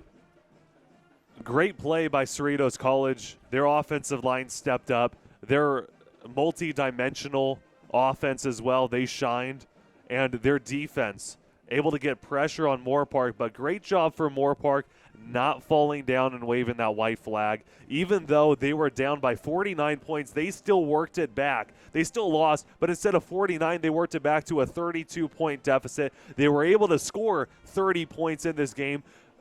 23 of them in the fourth quarter, working themselves back. That's something that you could be able to hang your hat on and be able to show some respect towards Moore Park College, no matter what team you're rooting for, that they did not just lay down. But great job by McMahon and company and Odom and some of the other guys out of Cerritos that had some standout games. And definitely make sure to stay tuned with us for all of our coverage of Moore Park College football. But good job for Moore Park not laying down, and Cerritos just definitely overtaking this game. Right, and as you'd said, I mean, Cerritos did dominate. We saw them in the running attack, passing attack. I mean, McMahon had a game. Odom had a game. Tucker definitely had a game for Cerritos. But as you had also noted, Moore Park, you have to have your hats off to someone like that because though they were down, 56-7 at one time, at the gap margin of error, I should say, was at 49, like you talked about, Ryan, and Moore Park was able to come back and make it, a relatively decent-looking game on paper, 62-30. Some great points. We saw Trey Johnson really step up, Blake Batarse, Reese Smith, come along. Some of the guys on the secondary or, like Peyton Shelton really pulled their weight. So I think that's great to see. But as you talked about, Ryan, we are, Moore Park Raiders live stream TV here on the YouTube channel, I should say. And next week will be our first home game of the year, so they won't be delayed. You will not be watching this on a Monday. You would rather be watching it Saturday at 6 p.m. This Saturday coming up at 6 p.m., Moore Park will be home against Glendale. And that's going to be a very exciting game because that's Moore Park's first home game of the year. And with an 0-2 record, they're going to be that much hungrier to get it done next week. So thank you, everybody, for tuning in. Once again, my name is Nick Federico. Alongside me, Ryan Catchum. We were your color commentators for tonight's game. We are looking forward to seeing you guys next week, and stay tuned.